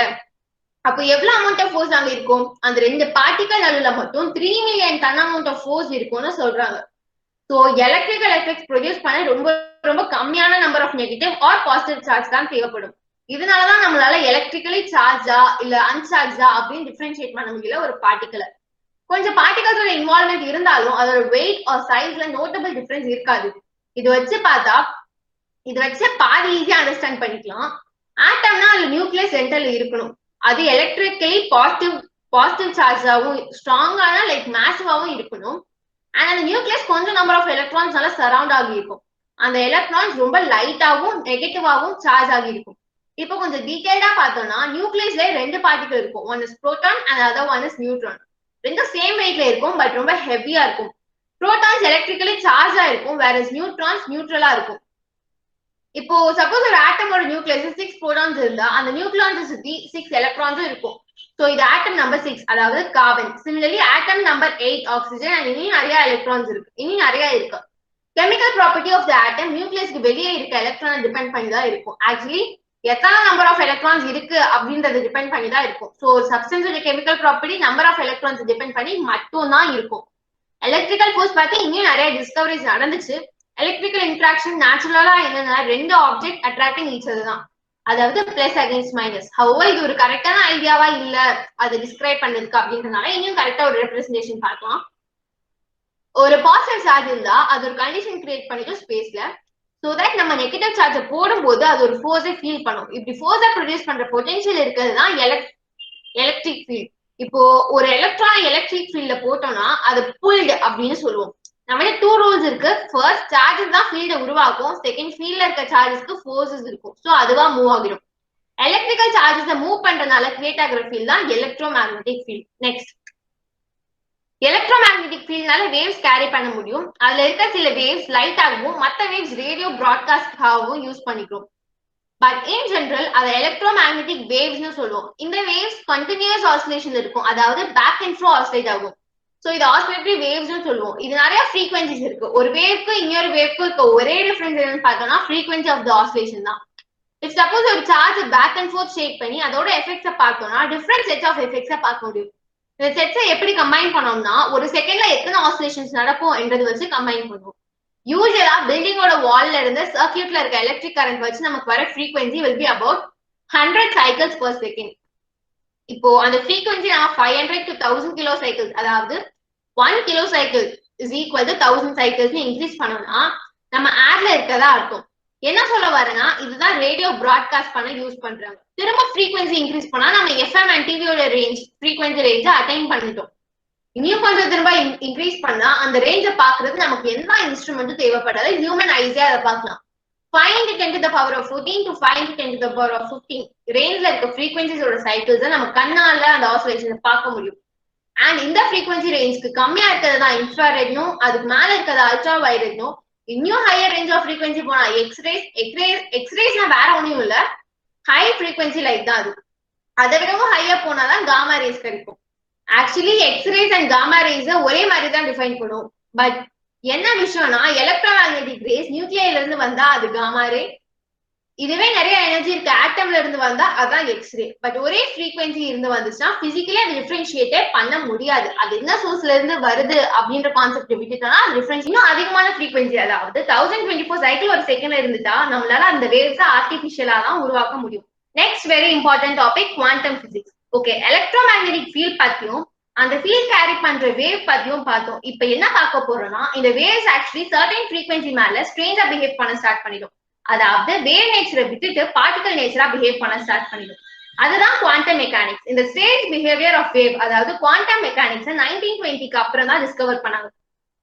1920க்கு முன்னாடி space, that is 3 dimensional space and time different திங்ஸா இருந்துச்சு. ஐன்ஸ்டைன் தான் ஃபர்ஸ்ட் அதை கம்பைன் பண்ணி ஸ்பேஸ் டைம்னு டிஸ்கவர் பண்ணாங்க.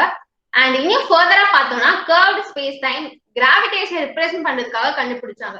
அப்புறம் motion of particles rules, mechanical rules of inertia, even Newton's லாவே தப்பா இருக்கு அப்படின்னு கண்டுபிடிச்சாங்க இந்த வேர்ல்ட் ஆஃப் ஆட்டம்ஸ். அப்புறம் தான் ஸ்மால் ஸ்கேல் திங்ஸ் எதுவுமே லார்ஜ் ஸ்கேல் திங்ஸ் மாதிரி வேவ் பண்றது இல்லைன்னு கண்டுபிடிச்சாங்க. பிசிக்ஸ் டிஃபிகல்ட் ஆக்குறதும் இதுதான், இன்ட்ரெஸ்டிங் ஆக்குறதும் இதுதான். ஏன் டிஃபிகல்ட்னா ஸ்மால் ஸ்கேல் இருக்க பார்ட்டிகல் பிஹேவ் பண்றதுலாம் ரொம்ப அன்நேச்சுரலா இருக்கும். அண்ட் அதோட நமக்கு எந்த டைரக்ட் எக்ஸ்பீரியன்ஸும் இல்லாதனால பேசிக்கா நமக்கு ஸ்மால் ஸ்கேல்ல நடக்கிற எந்த விஷயம் பத்தியும் தெரியாது. ஸோ அதை டிஸ்கிரைப் பண்ணது ரொம்ப இம்பாசிபிளா இருந்துச்சு அண்ட் ஆப்வியஸ்லி கஷ்டமாவும் இருந்துச்சு. மோரோவர் அதுக்கு நம்ம நிறைய இமேஜின் பண்ண ஸ்டார்ட் பண்ணிட்டோம்.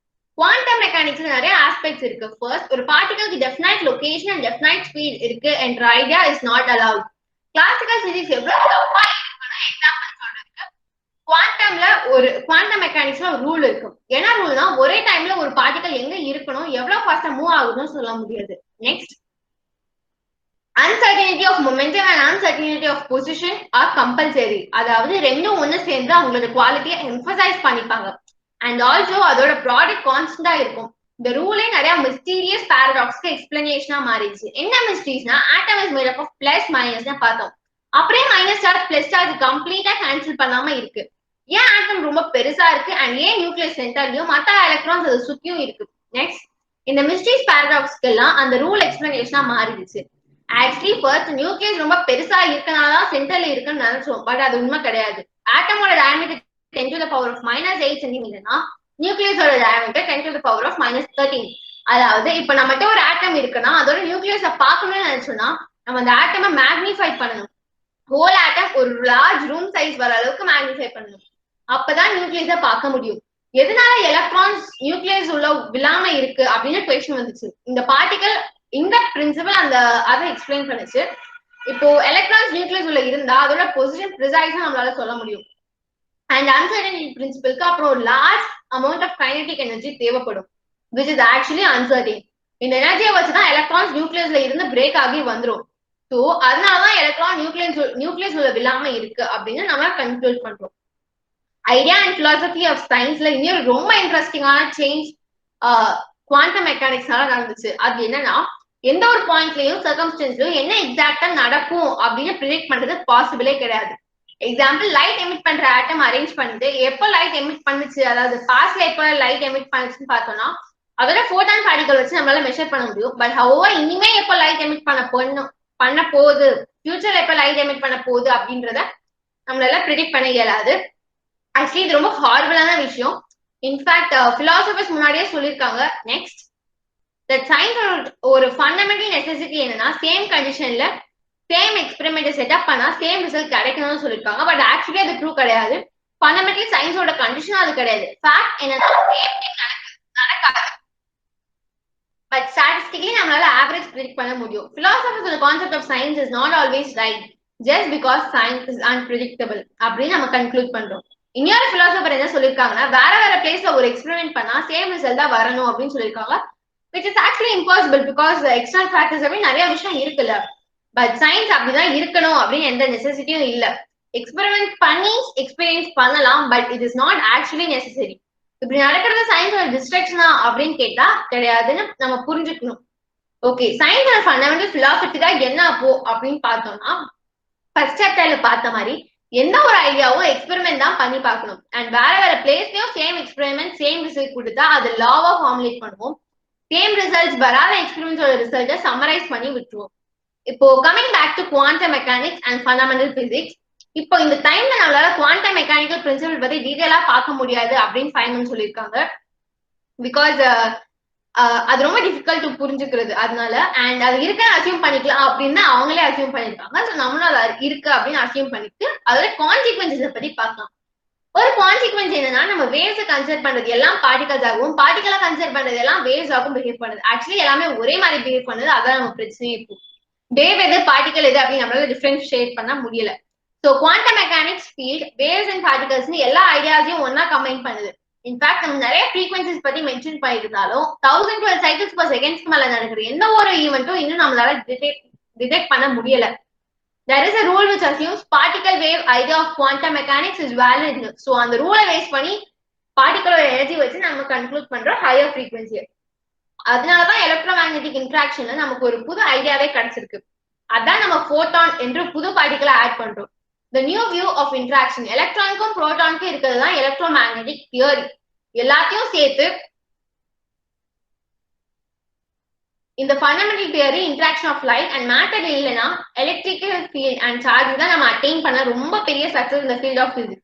இந்த ஒரு தியரியில எல்லா பினாமினாக்கும் நம்மகிட்ட பேசிக் ரூல்ஸ் இருக்கு except gravitation and nuclear process. Example, quantum எலக்ட்ரோடைனமிக்ஸ்ல இருந்து comes all known electrical, mechanical and chemical laws. Chemical லாஸ்னா பில்லியர்ட் பால்ஸ் பொல்யூஷன் இருக்க laws, specific heat of carbon monoxide, neon சைனோட கலர், சால்ட்டோட டென்சிட்டி அண்ட் ஹைட்ரோஜனுக்கும் ஆக்சிஜனுக்கும் நடக்கிற ரியாக்ஷன் டு ஃபார்ம் வாட்டர். இது எல்லாமே இந்த ஒரு லாவோட கான்சிக்வன்ஸ் தான். இப்ப சொன்னா எல்லா ரீசன்ஸும் நடக்கலாம் ஒன்லி வென் சிம்பிள் சிச்சுவேஷனா இருக்கும்போது. சோ நம்மளால ப்ரிடிக்ட் பண்ண முடியும். As of now, quantum electrodynamics law எந்த எக்ஸெப்ஷனல் கேஸும் இல்ல அவுட்சைட் த நியூக்ளியஸ். மோரோவர் எக்ஸெப்ஷன் இருந்தாலும் நமக்கு தெரியாது, பிகாஸ் நியூக்ளியஸ் நமக்கு எப்படி தெரியும். பிரின்சிபல் ஆஃப் குவாண்டம் எலக்ட்ரோடைனமிக்ஸ்னு பார்த்தோம்னா chemistry and theory of life தான்.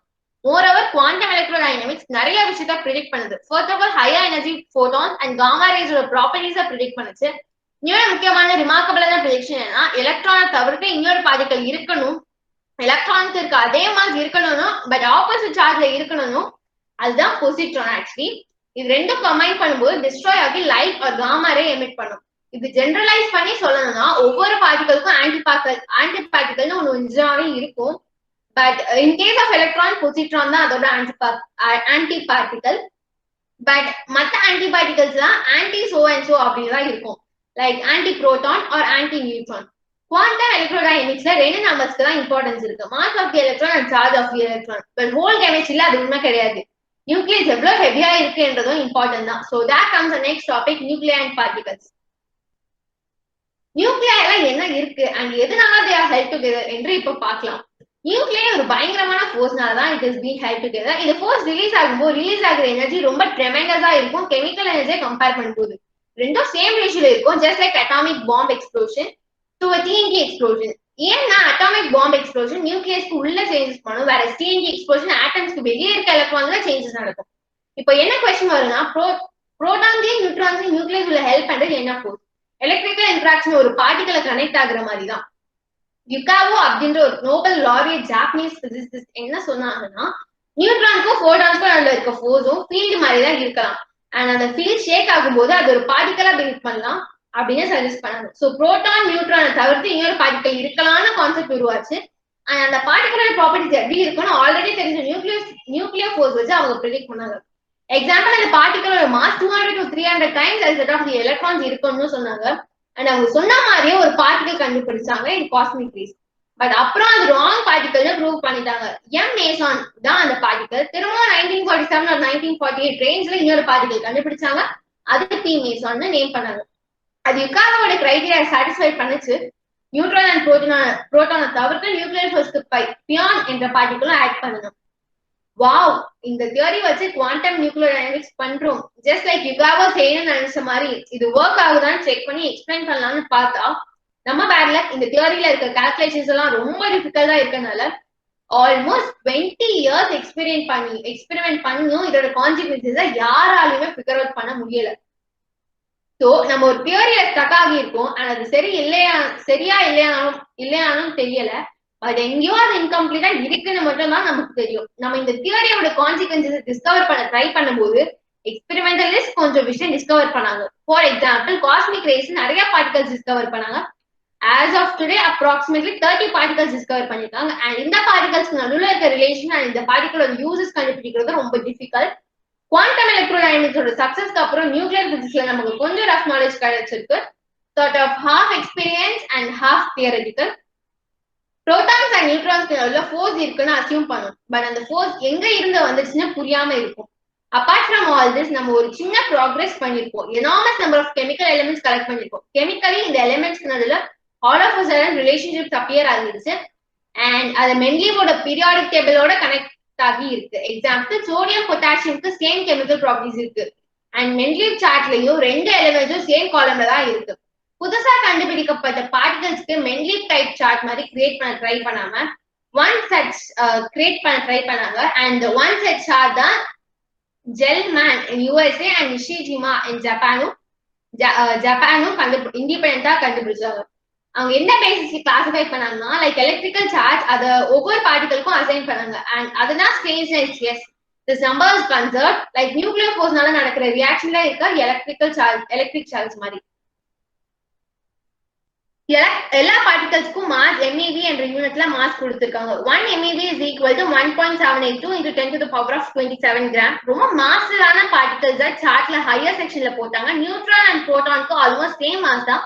சேம் எலக்ட்ரிக்கல் சார்ஜ் இருக்கிற எல்லா எலிமெண்ட்ஸையும் வெர்டிகல் காலம்ல குரூப் பண்ணிருக்காங்க. அண்ட் ஆல்சோ நியூட்ரல் எலிமெண்ட்ஸ் எல்லாம் ஒரு காலம்ல, பாசிட்டிவ்லி சார்ஜ் எலிமெண்ட்ஸ் எல்லாம் to the right to the neutral and negative charge elements எல்லாம் டு த லெஃப்ட். பார்ட்டிகல்ஸ் எல்லாம் சாலிட் லைன்லயும் ரெசனன்ஸ் எல்லாம் டேஷ் லைன்லயும் ரெப்ரசென்ட் பண்ணிருக்காங்க. நிறைய பார்ட்டிகல்ஸ் டேபிள்ல இருந்தாலும் ஒமிட் பண்ணிட்டாங்க. 0 மாஸ் 0 சார்ஜ் பார்ட்டிகல்ஸ் இதெல்லாம் பேரியான் மேசான் லெப்டான் கிளாசிபிகேஷன் ஸ்கீம்ல வராதனால லிமிட் பண்ணிட்டாங்க.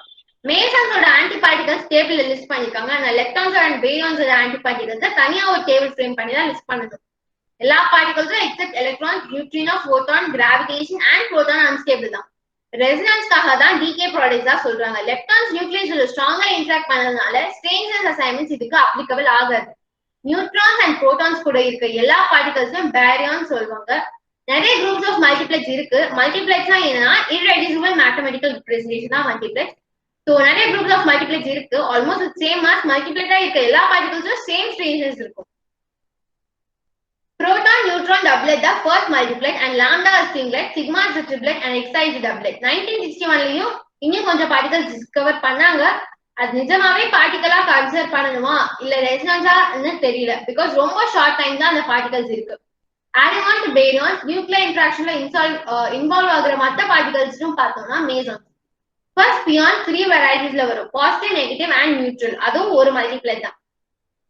மென்டலைன் சார்ட் ரொம்ப பெர்ஃபெக்ட் தான். எக்ஸப்ட் ஃபார் ஃபேக்ட் நிறைய ரேரான எர்த் எலிமெண்ட்ஸ் லூஸா ஹேங் ஆகிட்டு இருந்துச்சு. இந்த சென்ஸ் சார்ட்ல அது ப்ராப்பரா ஃபிட் ஆகல.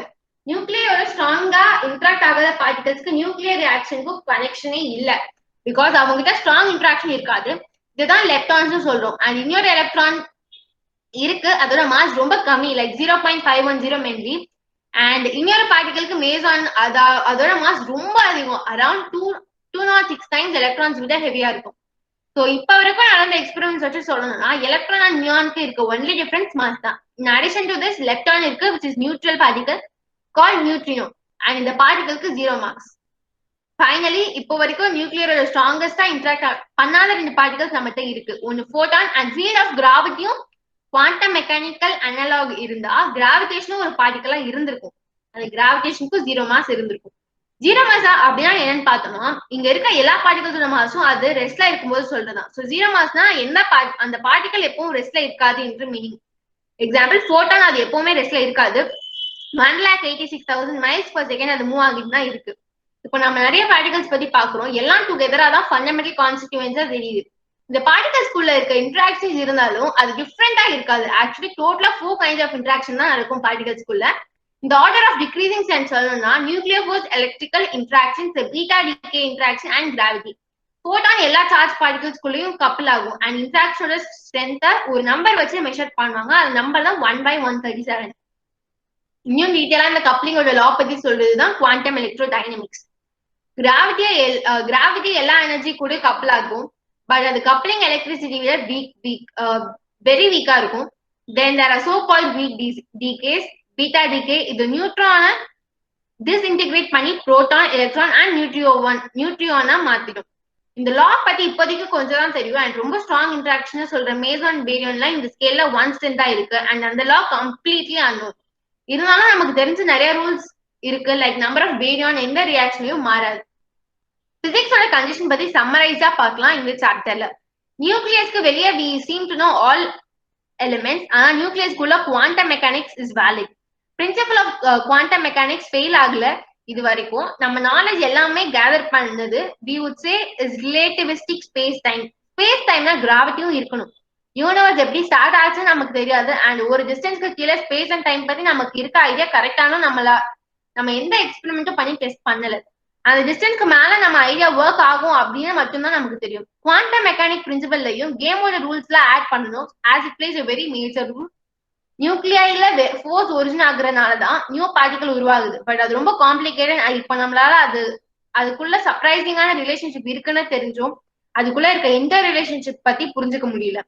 கிராஜுவலி நம்ம சப் அட்டாமிக் பார்ட்டிகல்ஸ் பத்தி தெரிஞ்சுட்டு இருக்கோம். பட் இன்னும் எவ்வளவு தெரிஞ்சுக்கணும் அண்ட் இந்த டாஸ்க் எப்ப முடியணும் we have no idea.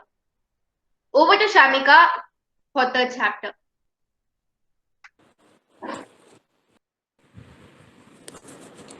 Chapter 3, the relation of physics to other sciences. Introduction. Other field of சயின்ஸ்ல பிசிக்ஸ் ரொம்ப அடிப்படையா இருக்கு. நம்ம இந்த சாப்டர்ல அடிப்படையான பிரச்சனை என்ன நடக்குதுன்னு பார்க்கலாம். அஃப்கோர்ஸ் பாசிபிள் இல்ல ஒரு ஸ்மால் ஸ்பேஸ்ல complex subtle like engineering, industry, society, war and etcetera இதெல்லாம் நம்மளால கண்டிப்பா பார்க்க முடியாது. இந்த சாப்டர்ல chemistry, biology, astronomy, geology, psychology பத்திலாம் பார்க்கலாம். கெமிஸ்ட்ரி. அந்த காலத்துல இன்ஆர்கானிக் கெமிஸ்ட்ரியோட டீல் பண்ணிட்டு இருந்தாங்க. அதாவது லிவிங் திங்ஸோட சம்பந்தப்படாத கெமிஸ்ட்ரி. ஒரு எலிமெண்ட் சேர்ந்து தான் இன்னொரு எலிமெண்ட்லாம் உருவாக்குது. ஸோ எப்படி எல்லா எலிமெண்ட்ஸும் இன்னொன்னோட கம்பைன் ஆகுது, இது எல்லாமே படிக்க ஒரு அனாலிசிஸ் தேவைப்பட்டுச்சான். இயர்லி கெமிஸ்ட்ரி இம்பார்ட்டண்டா இருந்துச்சான் பிசிக்ஸுக்கு. பிசிக்ஸுக்கும் கெமிஸ்ட்ரிக்கும் உள்ள ரிலேஷன்ஷிப் முக்கியம் அப்படின்னு சொல்றாங்க. ஏன் முக்கியம்னா, தியரி ஆஃப் ஆட்டம்ஸை ப்ரூவ் பண்ண தியரி ஆஃப் ஆட்டம்ஸ் ப்ரூவ் பண்ண கெமிஸ்ட்ரியோட ரியாக்ஷன்ஸ் தேவைப்பட்டுச்சான். இந்த மோஸ்ட் ஆஃப் த ரியாக்ஷன்ஸ் எல்லாமே வந்து மெண்டலிவ்ஸ் அவரோட பீரியாடிக் சார்ட்ல சம்மரைஸ் பண்ணிருக்காங்க. இந்த மெண்டலிவ்ஸ் பீரியாடிக் சார்ட்ல இப்போ வந்து ரியாக்ஷன்ஸ் எல்லாம் சொல்லியிருக்காருல, இதுவே வந்து ரொம்ப ஸ்ட்ரேஞ்சான ரிலேஷன்ஷிப், டிஃப்ரெண்ட் எலிமெண்ட்ஸ் நடுவில் இருக்கிற ஸ்ட்ரேஞ்சான ரிலேஷனை கொண்டு வந்துச்சான். அதுதான் வந்து கலெக்ஷன் ஆஃப் ரூல்ஸ் மாதிரி ஒவ்வொரு எலிமெண்ட்டும் எதோட ரியாக்ட் ஆகுது, எப்படி அது இன்ஆர்கானிக் கெமிஸ்ட்ரியில இருக்கு அப்படின்னு அந்த பீரியாடிக் சார்ட்ல மெண்டலிவ் சொல்லியிருக்காங்க. இந்த ரூல்ஸ் எல்லாமே வந்து எது எதோட கம்பைன் ஆகணும், அந்த மாதிரி ரூல்ஸ் எல்லாமே based on quantum physics. Theoretical கெமிஸ்ட்ரியே பிசிக்ஸ் தான். இன்னொரு விஷயம், அது வெறும் பிரின்சிபிளுக்கு தான், ரூல்ஸ் கிடையாது. எக்ஸாம்பிள் செஸ் வச்சு சொல்றாங்க. செஸ்ஸுக்கு ரூல்ஸ் வேற, பட் பிளே பண்றது வேற. ஒவ்வொரு கெமிக்கல் ரியாக்ஷன்லயும் நம்ம ப்ரெடிக்ட் பண்றது கஷ்டம். ஸோ தியரிட்டிக்கல் கெமிஸ்ட்ரியே பிசிக்ஸ் தான். அது வெறும் பிரின்சிபிளுக்கு தான், ரூல்ஸ் கிடையாது. நம்ம ஒரு ஒரு ரூலை இப்படி அப்படி அப்படின்னு நம்ம சொல்லலாமே தவிர கெமிஸ்ட்ரியே பிசிக்ஸ்னு சொல்ல முடியாது. Deepest part of the theoretical chemistry end up in quantum mechanics, the branch of chemistry and physics developed by both together. This is the method of statistics applied in a situation in which there are mechanical law called statistical mechanics. ஒரு chemical reactionல large number of atoms involve ஆயிருக்கும், ஒரு இடத்துல இல்லாம colloid ஆயிட்டே இருக்கும். So அந்த கொலிஷனை டீட்டெயிலா follow பண்ணி ஈச் அண்ட் மாலிகுல் எப்படி கொலாய்ட் ஆகுது, அடுத்த மினிட் அடுத்த செகண்ட் எந்த மாலிகுலோட எது கொலாய்ட் ஆகுறது, அதெல்லாம் கண்டுபிடிச்சாங்களாம். பட் இப்போ நமக்கு பாசிபிள்னஸ் இல்ல மாதிரி சொல்றாங்க, even to in the computer. So this is an complicated situation அப்படின்னு ஃபைமன் சொல்றாங்க. ஹீட் அண்ட் தெர்மோடைனமிக்ஸை பத்தி படிக்கிறது தான் ஸ்டாட்டிஸ்டிக்கல் மெக்கானிக்ஸ். ஆர்கானிக் கெமிஸ்ட்ரியில அதுதான் நம்மளுக்கு இப்போ வந்து பிசிக்கல் கெமிஸ்ட்ரி அண்ட் குவாண்டம் கெமிஸ்ட்ரின்னு சொல்றாங்க. பிசிக்கல் கெமிஸ்ட்ரினா எந்த ரேட்ல ரியாக்ஷன் நடக்குது, எப்படி மாலிகுல் ஹிட் ஆகுதுன்னு, இதெல்லாம் பிசிக்கல் கெமிஸ்ட்ரி. குவாண்டம் பிசிக்ஸ்னா to understand what happen in physical law. அடுத்த branch of chemistry organic chemistry. Organic chemistry na associated with living things. ஒரு டைம்ல எப்படி அண்டர்ஸ்டாண்ட் பண்ணாங்கன்னா, ஆர்கானிக் கெமிஸ்ட்ரிலாம் லிவிங் திங்ஸ்ல தான் இருக்கும், லேப்லலாம் நம்மளால கிரியேட் பண்ண முடியாதுன்னு நினைச்சாங்க. ஏன்னா அதோட ஆட்டம்ஸ்லாம் ரொம்ப காம்ப்ளிகேட்டடா இருக்கும், அதனால வந்து அது வந்து ஹியூமன்ஸ் அந்த பாடியில தான் இருக்கும், லிவிங் திங்ஸ்ல தான் இருக்கும், நம்மளால லேப்ல கிரியேட் பண்ண முடியாதுன்னு நினைச்சாங்க. அப்புறமா டெக்னாலஜிலாம் ரொம்ப இம்ப்ரூவ் ஆகுனதுக்கு அப்புறமா லேப்லயும் கிரியேட் பண்ணாங்க. ஆர்கானிக் கெமிஸ்ட்ரிக்கும் பயாலஜிக்கும் ஒரு ரிலேஷன்ஷிப் இருக்குன்னு சொல்றாங்க, which supply it substance and to the industry. So இந்த physical chemistry and quantum mechanics வந்து can be apply to both organic and inorganic compound. So organic கெமிஸ்ட்ரியோட ப்ராப்ளம் இந்த ஆஸ்பெக்ட்ல இல்லை. மெயின் ப்ராப்ளம் வந்து அது உருவாக்குறதும் அதோட அனலைஸ் பண்றது தான் மெயின் ப்ராப்ளம் அப்படின்னு சொல்றாங்க. அது லிவிங் திங்ஸ்ல எப்படி அது வந்து வேலை பார்க்குது, சிந்தசைஸ் பண்றதுலாம் கஷ்டம். ஸோ இதனால biochemistry, biology and molecular biology இது ஒரு ப்ராப்ளம் அப்படின்னு சொல்றாங்க ரிச்சர்ட் ஃபெய்மன். ஸோ அடுத்தது biology.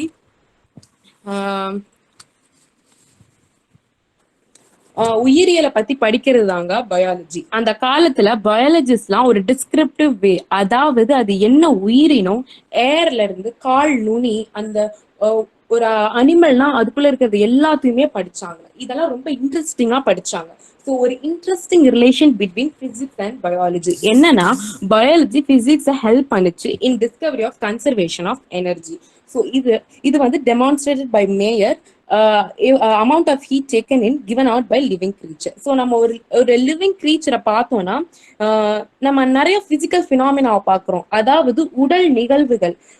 Example circulation of blood, ரத்த ஓட்டம், இந்த மாதிரி நிறைய நம்ம உடல் நிகழ்வுகளை நம்ம பார்க்குறோம்.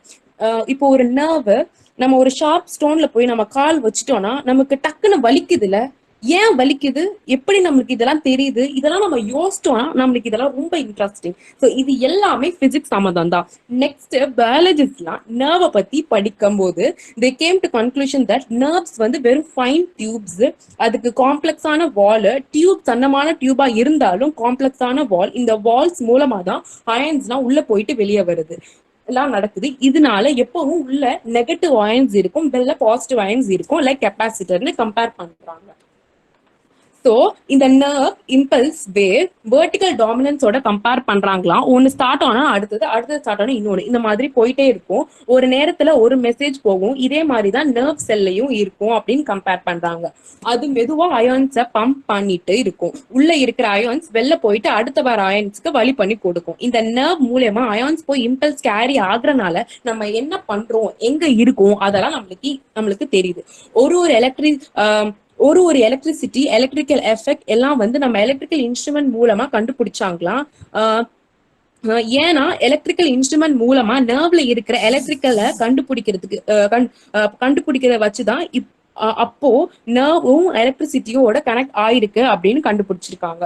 ஸோ என்ன சொல்றாங்கன்னா, நம்ம எலக்ட்ரிசிட்டினால படிக்கிற பிசிக்ஸ் வந்து இந்த நர்வ் பத்தி படிக்க ஹெல்ப்ஃபுல்லா இருக்கு. ஸோ நெக்ஸ்ட் நர்வ் எண்ட்ல நம்மளுக்கு இன்ஃபர்மேஷன் பாஸ் ஆயிடுச்சு. ஸோ நம்ம பிரெயின்ல இருந்து அதே மாதிரி இன்ஃபர்மேஷன் வந்து எலக்ட்ரிக்கல் இம்பல்ஸ் நர்வா வருது, கடைசியா எண்ட் பிளேட்ல போய் முடியுது. லைக் இப்போ மசில் ஒரு ஆக்ஷன் பண்ணணும்னா அந்த நர்வ் மசில்ல போய் கனெக்ட் ஆகுது. அந்த மசில்ல போய் கனெக்ட் ஆகும்போது அந்த நர்வ்ல இருக்கிற எண்ட் பார்ட் கெமிக்கலை ரிலீஸ் பண்ணுவோம். நர்வ்ல பவுச்சா அசிட்டல் கோலைன் ஒரு கெமிக்கலை நர்வ் எண்ட்ல, அது ஒரு சினாப்டிக் வெசிக்கல்ல, அந்த நர்வ் எண்ட்ல சினாப்டிக் வெசிக்கல்னு ஒரு இடம் இருக்கும், அதுல அந்த அசிட்டல் கோலைன் ரிலீஸ் ஆகும். சினாப்டிக் வெசிக்கல் அது ஸ்டோர் ஆகி ரிலீஸ் ஆகும். அந்த சிக்னல் வந்ததுக்கு அப்புறமா அந்த எலக்ட்ரிக்கல் இம்பல்ஸ் அந்த எண்டுக்கு வந்தோன்னா அந்த சினாப்டிக் வெசிக்கல்ல இருந்து அசிட்டல் கோலைன் ரிலீஸ் பண்ணி மசில வேலை பார்க்க வைக்கும். ஸோ மசில் எல்லாம் large number of fibres, like ஒரு க்ளோஸ்லி பேக்ட் மாதிரி இருக்கும். மசில்ல டூ டிஃப்ரெண்ட் சப்ஸ்டன்ஸ் இருக்கு, மயோசின் அண்ட் ஆக்டோமயோசின். இது ரெண்டையுமே அசிட்டல் கோலைன் எப்படி வேலை பார்க்க வைக்குதுன்னா இன்னும் கண்டுபிடிக்கல அப்படின்னு சொல்லிட்டு சொல்றாங்க. பயாலஜி வந்து ஒரு பெரிய ஃபீல்டு, அவங்களுக்கு நிறைய ப்ராப்ளம் இருக்கு. ஸோ எல்லா ப்ராப்ளமும் அவங்களால சொல்லிட்டு இருக்க முடியாதான். எப்படி விஷன் ஒர்க் ஆகுது, what light does in eyes, so இந்த மாதிரி அவங்களுக்கு நிறைய இதெல்லாமே அவங்களுக்கு ஒரு பயாலஜிக்கல் ஸ்டாண்ட் பாயிண்டா இருந்தாலும் ஃபண்டமெண்டல் இது கிடையாது. At the bottom of life, in the sense, even if we understood them, or still could not understand life itself. Example, நம்ம செஸ் கேம் மாதிரி தான். செஸ் கேம்ல ரூல்ஸ் வேற, நம்ம பிளே பண்றது வேற.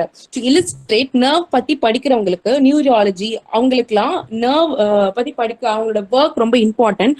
பட் அனிமல்ஸ்னால நர்வ் இல்லாம இருக்க முடியாது, நர்வ் இல்லாம கூட லைஃப் கேன் ஹேப்பன் அப்படின்னு சொல்றாங்க. எப்படின்னா லைக் பிளான்ஸ் கூட நர்வ் இல்லைன்னு சொல்றாங்க. அதாவது ரொம்ப ஃபண்டமெண்டலா போறோம். எல்லா லைஃபுமே செல்லால மேடா இருக்கு. செல்லுக்கு நிறைய காம்ப்ளெக்ஸ் மிஷினரி இருக்கு, நிறைய வேலையை அதுவே பண்ணிக்க முடியும். பிளான்ட் செல்ஸ்ல லைட் வச்சு இட் கேன் மேக் சுக்ரோஸ். அந்த சுக்ரோஸை டார்க்ல கன்சியூம் பண்ணி லைட் வாங்கி ஃபுட் ப்ரிப்பேர் பண்ணி பிளான்ஸ் அதை அலைவா வச்சுக்குது. இப்போ நம்ம அந்த பிளான்ஸை சாப்பிட்றோம்னா அந்த பிளான்ஸ்ல இருக்கிற சுக்ரோஸையும் நம்ம சாப்பிட்றோம். இந்த சுக்ரோஸ் போட்டோசிந்தசிஸ் மாதிரி ரியாக்ஷன் மூலியமா அந்த குளுக்கோஸை யூஸ் பண்றோம் நம்ம லிவிங் செல்ஸ்ல. நிறைய எலாபரேட் ரியாக்ஷன்ஸ் இருக்கு. அது மூலமா ஒரு காம்பவுண்ட்ல இருந்து இன்னொரு காம்பவுண்டுக்கு மாற்ற முடியும். நிறைய எஃபெக்ட் போட்டாங்க பயோகெமிஸ்ட்ரி பத்தி படிக்க. whole series of molecule which change from one to another in a cycle of small steps called Krebs cycle. Krebs சைக்கிள்ல ஒரு காம்பவுண்ட்ல இருந்து இன்னொரு காம்பவுண்ட் மாறிட்டே இருக்கும், கண்டினியூஸா மாறிட்டே இருக்கும். இந்த சைக்கிள்ல ஒவ்வொரு சைக்கிள்லையும் மாறும் போது எனர்ஜி ரிலீஸ் ஆகும், கன்சியூம் ஆகும், இப்படியே ஆயிட்டே இருக்கும். இது மாறுறது சிம்பிளா இருக்கும். ஸோ இதெல்லாம் நம்ம உடம்புல தான் ஈஸியா நடக்கும். வெளியே லெபார்டரியில ஒரு காம்பவுண்ட்ல இருந்து இன்னொன்னுக்கு மாறணும்னா அது சும்மா சாதாரணமான விஷயம் கிடையாது. எனர்ஜி தேவைப்படும் ஒரு கெமிக்கல் இன்னொரு கெமிக்கலா மாற. ஸோ இந்த ப்ராசஸ் தான் அவங்க ஆக்டிவேஷன் எனர்ஜின்னு சொல்றாங்க. இதுவே செல்லுல நடக்குதுன்னா எனர்ஜியும் இருக்கு, ஒரு சில காம்ப்ளெக்ஸ் மாலிகுலும் இருக்கு. இந்த காம்ப்ளெக்ஸ் மாலிகுல் ஒரு காம்பவுண்ட்ல இருந்து இன்னொரு மாலிகுலா மாற ஹெல்ப் பண்ணும். எக்ஸாம்பிள், இப்ப மால்டோஸ் குளுக்கோஸை மாத்தணும்னா மால்டேஸ்னு ஒரு என்சைம் இருக்கு, அதை யூஸ் பண்ணி காம்ப்ளெக்ஸ் மாலிகுல்ல இருந்து சிம்பிளா நம்ம மாத்துறோம். என்சைம்லாம் புரோட்டீன் மாதிரி என்சைம் ஒரு ரியாக்ஷன் நடக்க ஹெல்ப் பண்ணும் தவிர அதோட ஸ்ட்ரக்சர்ல இருந்து அது சேஞ்ச் ஆகாது. அவங்க கிரெப்ஸ் சைக்கிள தான் சொல்றாங்க. ஒரு ஸ்டெப்லயும் ஒரு என்சைம் இருக்கும். ஹைட்ரஜன் ரெடியூசிங் என்சைம்னா ஒரு இடத்துல இருந்து ஹைட்ரஜனை இன்னொரு இடத்துக்கு போய் கொடுக்கும். ஸோ போய் கொடுத்துட்டு அதால திருப்பி அதே வேலையை செய்ய முடியும். லைக் ஒரு மிஷின் மாதிரி யாரும் வேலை செய்யும் என்சைம். இன்னொரு என்சைம் நிறைய ரியாக்ஷன் கூட யூஸ் பண்ண முடியும். ஸோ நிறைய இருக்கு. கிரெப்ஸ் சைக்கிள்ல மோஸ்ட் இம்பார்ட்டன்ட் ஸ்டெப்பே transformation from GDP to GDP, guanine diphosphate to guanine triphosphate.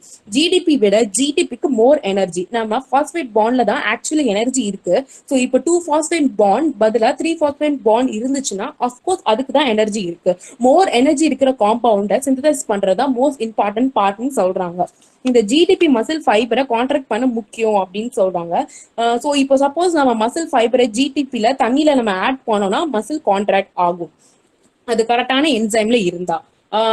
அப்புறம் டார்க்ல ஜிடிபி ஸ்டோர் ஆகி டேல ஜிடிபி யூஸ் பண்ணிடுது. ஒரு என்சைம் அதோட டைரக்ஷன் ஆஃப் ரியாக்ஷனை கேர் பண்ணாது. அது சப்போஸ் கேர் பண்ணுச்சுன்னா it violates the law of physics. இந்த பயாலஜிக்கல் விஷயம்லாம் கண்டுபிடிக்க பிசிக்ஸ் ரொம்ப முக்கியம் சொல்றாங்க. அதர் ஃபீல்ட் ஆஃப் சயின்ஸ்லயும் பிசிக்ஸ் ஹீரோ தான் as usual. Great development of experimental பிசிக்ஸ்லாம் இல்லைன்னா இப்போ பயோகெமிஸ்ட்ரி சார்ட்னு ஒன்று உருவாகி இருக்காது. நெக்ஸ்ட் வந்து isotopes can be use to track a particular molecule. Carbon டை ஆக்சைடுல கார்பனை லேபிள் பண்றாங்க. லேபிள்னா கார்பனுக்கு 3 விதமான ஐசோடோப்ஸ் இருக்கு. நெக்ஸ்ட் ஒரு C12, C13, C14. இப்போ ஒவ்வொரு ஆட்டம் அதை ப்ராப்பர்ட்டி எப்படி டிஃபைன் பண்ணும்னா electron and the mass of the nucleus வச்சுதான். இப்போ ஒரு கார்பன் 6 புரோட்டான் ஆர் 6 நியூட்ரான் இருக்கலாம், இல்ல 6 புரோட்டான் இல்ல 7 நியூட்ரான் கூட இருக்கலாம். அந்த மாதிரி 3 விதமா இருக்கு. C12, C13, C14 மூணுமே வந்து கெமிக்கலா ஒன்னா இருந்தாலும் நம்மளால டிஸ்டிங்விஷ் பண்ண முடியும். ஸோ நம்ம நார்மல் கார்பன் C12 பதிலா ரேடியோ ஆக்டிவ் C14 யூஸ் பண்ணி எப்படி ப்ராசஸ் ஆகுதுன்னு கண்டுபிடிக்கலாம். ரேடியோ ஆக்டிவ் சப்ஸ்டன்ஸ் எக்ஸ்ரேல அந்த மிஷின்குள்ள சப்போஸ் நம்ம அப்படியே போட்டோம் அப்படின்னா அந்த ஒரு ஃப்ளோரசன் கலர் மாதிரி வரும். So C14 radio active property இருக்கனால தான் அந்த மாதிரி நம்மளால பார்க்க முடியுது. ஸோ நம்மளால வந்து அது எவ்வளோ இருக்கு அப்படின்னு நம்மளால ட்ரேஸ் பண்ண முடியும். ஸோ நான் return to the description of enzymes and proteins.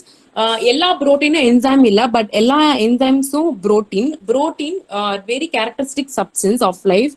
First, they make up all enzymes. Second, they make up the much of the rest of the living material. So புரோட்டீன்லாம் ஒரு சீரீஸ் மாதிரி அவங்க வந்து different amino ஆசிடால வந்து செய்யப்பட்டிருக்காங்க. நம்ம உடம்புலயே அது இருக்கு.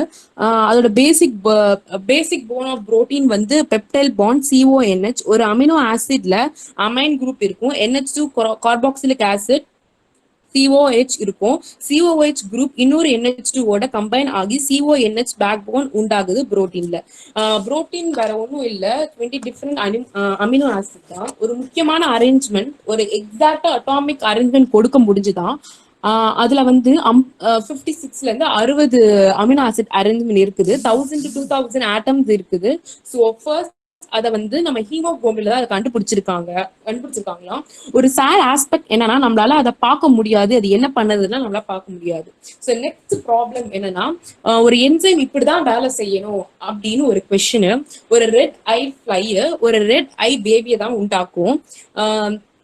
எப்படி அந்த ரெட் ஐ பிக்மெண்ட் என்சைம்ல உண்டாக்க முடியுதுன்றது அடுத்த கொஸ்டின். இந்த என்சைம்க்கு வேலை சொல்றதுக்கு தான் ஒரு செல்லையும் நியூக்ளியஸ் இருக்கு. டிஎன்ஏ வந்து கீ சப்ஸ்டன்ஸ். ஒரு red eye fly progeny next ப்ரோஜனிக்கு எப்படி போகுதுன்னா அஃப்கோர்ஸ் டிஎன்ஏனால தான். DNA is the blueprint and the firstly blueprint அது first reproduce itself. Secondly அது இன்ஸ்ட்ரக்ட் தி புரோட்டீன்.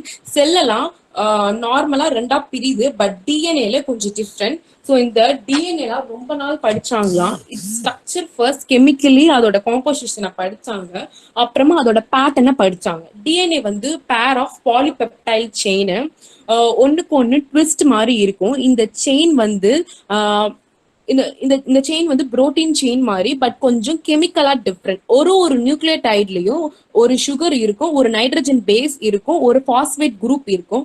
ஒரு நியூக்ளியோடைட்லயும் இது இருக்கும். இந்த நியூக்ளியோடைட் எல்லாம் சேர்ந்து ஒரு செயின் கிரியேட் ஆகுது. இந்த செயின் மாதிரி 2 செயின் ட்விஸ்ட் ஆகி இருக்கும். டிஎன்ஏல இன்ஸ்ட்ரக்ஷன் கொடுக்க முடியும் அப்படின்னா அது சீரீஸ் ஆஃப் அரேஞ்ச்மெண்ட்னால. ஒரு நியூக்ளியோடைட்லயும் நைட்ரஜன் பேஸ் இருக்கும், adenine, thymine, cytosine and guanine. So அவங்க ABCDன்னு கன்சிடர் பண்றாங்க. ஸோ எப்படி ரிப்ளிகேஷன் நடக்கும்னா, இப்போ 2 செயின் ஒன்னா சேர்ந்துருக்கு, இப்போ 2 செயின் 2ஆ பிரிஞ்சிரும். இப்போ ABBDCன்னு ஒரு செயின்ல இருக்குன்னா, இப்போ புதுசா எப்படி ஆகும்னா, A வந்து B ஓட, B வந்து A ஓட, C வந்து D ஓட, D வந்து C ஓடன்ற மாதிரி ஒரு ஆப்போசிட்டா அந்த மாதிரி ஒரு நியூ செயின் உருவாகும். இது மூலமா தான் 2 டிஃப்ரெண்ட் செயின் புது ஒரு செயின் பழைய ஒரு செயினோட பேர் ஆகும். ஸோ இப்படி ரெண்டா பிரிஞ்சு ரெப்ளிகேஷன் ஆகுது, பழசும் புதுசும். அடனின் தைமனோட தான் பேர் ஆகும், தைமன் அடனனோட பேர் ஆகும், சைட்டோசின் குவானினோட பேர் ஆகும், குவானின் சைட்டோசின் மட்டும்தான் பேர் ஆகும். இப்படி பர்டிகுலர் வச்சு மட்டும்தான் அதால பேர் ஆக முடியும். இது எதோட பேஸ் ஆகுதுன்னா அதோட ஸ்ட்ராங் இன்ட்ராக்ஷன்னால இப்படி இருந்தாதான் அது ஃபிட் ஆகும். ABயோட CDயோட பேர் ஆகும். வேற எதுக்கான காம்பினேஷனும் பாசிபிள் இல்லையா? டிஎன்ஏ வச்சு எப்படி புரோட்டீன் உருவாகுதுன்னு பார்க்கலாம். டிஎன்ஏ டிரான்ஸ்கிரிப்ட் RNAல டிஃப்ரெண்ட் டைப்ஸ் இருக்கு. அந்த RNA புரோட்டீனை மாறும். RNA புரோட்டீன் உருவாக்க இன்ஃபர்மேஷன் வச்சிருக்கோம் நம்ம செல்ல. மைக்ரோஸ்கோப்னு ஒரு இடம் இருக்கு, அந்த இடத்துல தான் புரோட்டீன் உருவாகுது. டிஎன்ஏ நியூக்ளியஸ்ல இருக்கு, பட் மைக்ரோஸ்கோப் நியூக்ளியஸ்ல இல்ல. ஸோ டிஎன்ஏல இருந்து ஷார்ட் காப்பி டிஎன்ஏ, அதாவது RNA மைக்ரோஸ்கோப் கிட்ட வந்து எந்த வகையான புரோட்டீனை பண்ணணும்னு சொல்லும், இன்ஃபோ தரும். ஸோ அது மூலமா தான் புரோட்டீன் உருவாகுது. Conclusion: at last, all things are made of atoms, and everything that living things do can. Feynman understood in terms of gigglings and beginnings of atoms. Hand over to Ranjit Kumar.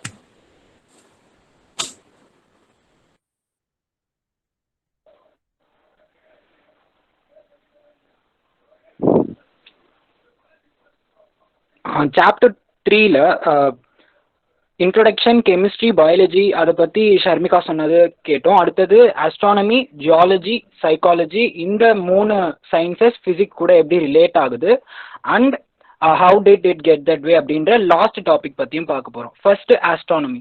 உங்களுக்கு தெரியுமா, ஃபிசிக்ஸை விட astronomy பழமை வாய்ந்தது, ஓல்டானது. In fact stars and பிளானட்ஸோட beautiful simple மோஷன்ஸை பார்த்து தான் ஃபிசிக்ஸ் அப்படின்ற ஒன்றே உருவாச்சு. ஃபிசிக்ஸோட ஆரம்ப கட்டமே அதுதான் அப்படின்னு சொல்றாரு ஃபைமன். ஸோ ஆஸ்ட்ரானமியில எல்லாத்தையும் விட ஒரு குறிப்பிடத்தக்க டிஸ்கவரி, கண்டுபிடிப்பு என்னன்னா, ஸ்டார்ஸும் எர்த்ல இருக்கிற மாதிரி ஒரே மாதிரியான ஆட்டம்ஸால தான் உருவாயிருக்கு அப்படின்ற ஒண்ணுதான். ஸோ அது எப்படி கண்டுபிடிச்சாங்க? First of all, atoms light விடுவிக்கும், லிபரேட் பண்ணும், which has a definite frequency for frequency, something like the timbre of a musical instrument. Okay, but நம்ம இந்த சவுண்ட்ஸை வந்து பல முறை கேட்கும் போது ஒன்றுக்கு ஒன்று வேரியேஷன் தெரியும், நம்மளால கண்டுபிடிக்க முடியும், வித்தியாசம் கண்டுபிடிக்க முடியும். பட் மிக்சர் ஆஃப் கலர்ஸை பார்க்கும்போது தனித்தனியா என்னென்ன கலர்ஸ் இருக்கு அப்படின்றது நம்மளுக்கு தெரியாது. However, spectroscopy can help us to analyze different frequencies. Next, spectral lines வச்சு not only the elements but the temperature and the density of that element in the stars கூட நம்மளால கண்டுபிடிக்க முடியும். ஸ்டாரோட மேக்னெட்டிக் ஃபீல்டை பற்றியும் நம்மளால சொல்ல முடியும் இந்த அதோட ஸ்பெக்ட்ரல் லைன்ஸை வச்சு. நெக்ஸ்ட், நம்ம வந்து 2 கெமிக்கல் எலிமெண்ட்ஸை நம்ம எர்த்ல இருக்குன்னு கண்டுபிடிக்கிறதுக்கு முன்னாடியே ஸ்டார்ஸ்ல இருக்குன்னு டிஸ்கவர் பண்ணிட்டோம். ஆமா, helium was discovered on sun and technetium was discovered in certain cool stars. This of course leads to a better understanding about the stars because they all made of the same kinds of atoms which are made on the earth. So even though நம்மளால அந்த கண்டிஷன்ஸை, சர்க்கம்ஸ்டன்சஸை எர்த்ல reproduce பண்ண முடியாதுனாலும் என்னவா இருக்கும், என்ன நடக்க போகுது அப்படின்றத approximately we can tell, predict பண்ண முடியும். நெக்ஸ்ட்,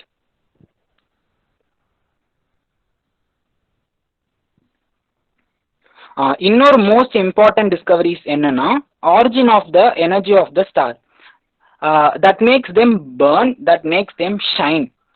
இதை கண்டுபிடிச்ச ஒருத்தர் வந்து அவரோட கேர்ள் ஃப்ரெண்ட் கூட வெளில இருந்திருக்காரு. முக்கியமான விஷயம் என்னன்னா அன்னைக்கு தான் அவர் வந்து இந்த மாதிரி ஏதோ ஒரு ப்ராசஸ், நியூக்ளியர் ரியாக்ஷன் நடக்குது, nuclear reactions must be going on in the stars in order to make them shine அப்படின்னு கண்டுபிடிச்சிருக்காரு. அவரோட கேர்ள் ஃப்ரெண்ட் வந்து சொல்லியிருக்காங்க, look at how pretty the star shine அப்படின்னு கேட்டிருக்காங்க. இவர் வந்து அதுக்கு ஆமா, அது மட்டும் இல்லாம இந்த உலகத்திலேயே எனக்கு மட்டும்தான் ஸ்டார்ஸ் ஏன் அப்படி ஷைன் ஆகுது அப்படின்றது இப்போ தெரியும் அப்படின்னு சொல்லியிருக்காரு. அன்பார்ச்சுனேட்லி ஆர் ஃபார்ச்சுனேட்லி அந்த பொண்ணுக்கு இவரை பிடிக்கல. யாரை பிடிக்கலன்னா அந்த காலகட்டத்தில் ஸ்டார்ஸ் ஏன் ஷைன் ஆகுதுன்னு தெரிஞ்ச ஒரே ஆளை இவங்களுக்கு பிடிக்கலாம். ஸோ அப்படி ஃபேமன் ஒரு ஸ்டோரி மாதிரி சொல்லியிருக்காரு. It is hydrogen burning at the center of the star which supplies energy for it. The hydrogen is converted into helium. அது மட்டும் இல்லாம எல்லா எலிமெண்ட்ஸுமே ஸ்டார்ஸோட சென்டர்ல தான் மேனுஃபேக்சர் ஆகுது, ஆரிஜின் ஆகிருக்கு அப்படின்னு சொல்றாரு. So the stuff of which we are made was cooked once in a star. அதாவது நம்ம எந்த பொருளால உருவானோமோ அது ஸ்டார்ஸ்ல இருந்து தான் ஆரிஜின் ஆயிருக்குன்னு சொல்றாரு. It is very likely that our elements were made in the stars and spit out in the explosions. So astronomy is so close to physics that we shall study many astronomical things as we go along. Next, அடுத்த topic geology. Earth சயின்ஸ்னு சொல்ற geology பத்தி தான் பார்க்க போறோம். அது மட்டும் இல்லாம அதோட ஒரு பிரான்ச்சான மெட்டியாரலஜி பத்தியும் பார்க்க போறோம். முதல்ல மெட்டியாரலஜினா ஸ்டடி ஆஃப் வெதர், வானிலைன்னு சொல்லுவாங்க. அஃப்கோர்ஸ் மெட்டியாரலஜியில் யூஸ் பண்ணுற இன்ஸ்ட்ருமெண்ட்ஸ்லாம் ஃபிசிக்கல் இன்ஸ்ட்ருமெண்ட்ஸ் தான். Development of material, experimental physics made it possible. But theory of மெட்டியாரலஜியை திருப்தி அளிக்கிற வகையில் எந்த ஒரு ஃபிசிசிஸ்டாலையும் ஒர்க் அவுட் பண்ண முடியல அப்படின்னு தான் சொல்லணும். நம்ம சொல்லுவோம் ஒன்றுமே இல்லை, இங்கே எல்லாமே காற்று தான் அப்படின்னு சொல்லுவோம். ஆனால் அந்த காற்றுக்கே நம்ம equations of the motions of the ஏர்லாம் கண்டுபிடிச்சி வச்சுருப்போம் இல்லை. ஸோ இன்னைக்கு இருக்கிற காற்றோட கண்டிஷன் என்னன்னு நம்மளுக்கு தெரிஞ்சிருக்கு அப்படின்னா நம்மளால ஏன் நாளைக்கு இருக்க போகிற காற்றோட கண்டிஷன் என்னவா இருக்கும் அப்படின்னு கண்டுபிடிக்க முடியாது, ப்ரெடிக்ட் பண்ண முடியாது. ஸோ முதல்ல நம்மளுக்கு இப்போ இருக்கிற ஏரோட கண்டிஷனே தெரியாது. ஏன்னா நம்ம நினைக்கிற மாதிரி காற்று ஒன்றும் ஒரே ஸ்ட்ரெயிட்டாக ஸ்லோவாக இருக்கிறது இல்லை. The air is twisting and swirling everywhere, very sensitive and unstable. நீங்கள் வாட்டர் எக்ஸாம்பிளாக எடுத்துக்கிட்டிங்கன்னா வாட்டரும் ஏரும் ஒரே மாதிரி தான். நீங்கள் வந்து ஒரு டேமில் தண்ணி எப்படி ஃபர்ஸ்ட் ஸ்லோவாக வரும், அப்புறம் எப்படி ஒரு இடத்துல அந்த ஓப்பனிங் திறந்து விட்டதுக்கு அப்புறம் ஃபாஸ்டாக பிக் லம்ஸாக போய் விடும். அதே மாதிரி தான் ஃபால்ஸ்லையும் பார்த்தீங்கன்னா ஸ்பில்வேல ஸ்லோவாக தான் போகும், ஸ்மூத்தாக போயிட்டு இருக்கும். ஒன்ஸ் வாட்டர் ஃபால் ஆக ஸ்டார்ட் ஆயிடுச்சுன்னா அது எவ்வளோ ஃபோர்ஸாக போய் விழும், எங்கெங்கெல்லாம் விழும் அப்படின்ற ஒன்றுமே தெரியாது. Because water is unstable. அதே மாதிரி தான் ஏரும்.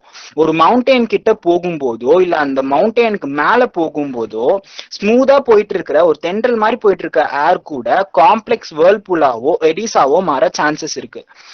ஸோ இப்போ இருக்கிற ஏரோட கண்டிஷனை வச்சு நம்மளால நாளைக்கு இருக்கிற ஏர் எப்படி இருக்கும்லாம் ப்ரெடிக்ட் பண்ண முடியாது அப்படின்னு சொல்றாரு. ஸோ இப்போ மெட்டியாரலஜின்ற டாபிக்கை விட்டு ஜியாலஜி டாபிக் உள்ள போலாம். நெக்ஸ்ட், ஜியாலஜில ஒரு பேசிக் கொஸ்டின் என்னன்னு பார்த்தா, what makes the earth the way it is? Most obvious ப்ராசஸா, அதாவது என்ன நடந்திருக்கும் அப்படின்றது நம்ம கண்ணு முன்னாடியே இருக்கு. The erosion process of the rivers and the winds etcetera. இது புரிஞ்சுக்க ஈஸி தான். பட் எரோஷன் மட்டும் நடக்கல. மவுண்டெயின்ஸ் வந்து முன்னாடி இருந்ததை விட இப்போ சின்னதா இல்லை. ஸோ எரோஷன் மாதிரி வேற ஏதோ ஒரு ப்ராசஸும் நடந்திருக்கு. ஸோ நீங்க ஜியாலஜி படிச்சிருந்தா தெரிஞ்சிருக்கும், இந்த mountain forming process and volcanism இதெல்லாம் கேள்விப்பட்டிருப்பீங்க. Which nobody understood. The phenomenon of volcanoes is really not understood. What makes an earthquake that was not understood. So என்ன சொல்றாங்க, எப்படி எர்த்குவேக் வருதுன்னா ஏதோ ஒன்று எதையோ புஷ் பண்ணுது, அதனால அது ஹிட் ஆகி சரிஞ்சு விழுது. ஸோ இப்படிலாம் சொல்றாங்க. அது okay, but what pushes what and why? நேத்து கூட நைட்டு உத்தரகாண்ட்ல ஒரு எர்த்குவேக் நடந்திருக்கு. ஆனா அதை யாராலையும் ப்ரிடிக்ட் பண்ண முடியல. அது வந்ததுக்கு அப்புறம் தான் அது என்ன மேக்னிடியூட்ல வந்திருக்கு அப்படின்னு நம்மளால ப்ரிடிக்ட் பண்ண முடிஞ்சிருக்கு. ஸோ ஃபார்ச்சுனேட்லி அது கம்மியாக தான் மேக்னிடியூட்ல இருக்கு 3.9. ஸோ அது ஒன்றும் பிரச்சனை இல்லை. ஸோ தியரி என்னன்னா எர்த்தோட டீப் இன்சைட்ல அதாவது கரண்ட்ஸ் இருக்கும் அப்படின்னு சொல்றாரு. மேபி டு சே வாட்டர் கரண்ட்ஸ்னு எடுத்துக்கலாம். புக்ல ஃபெய்ன்மன் கரண்ட்ஸ்னு தான் சொல்றாரு. ஸோ இன்சைட்ல circulating currents because temperature difference between inside and outside. So மோஷன்ல இருக்கும்போது அந்த currents circulating currents it will push the surface slightly.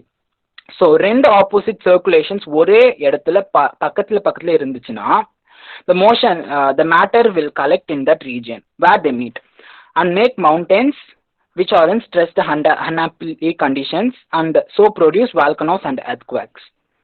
What about the inside of the earth?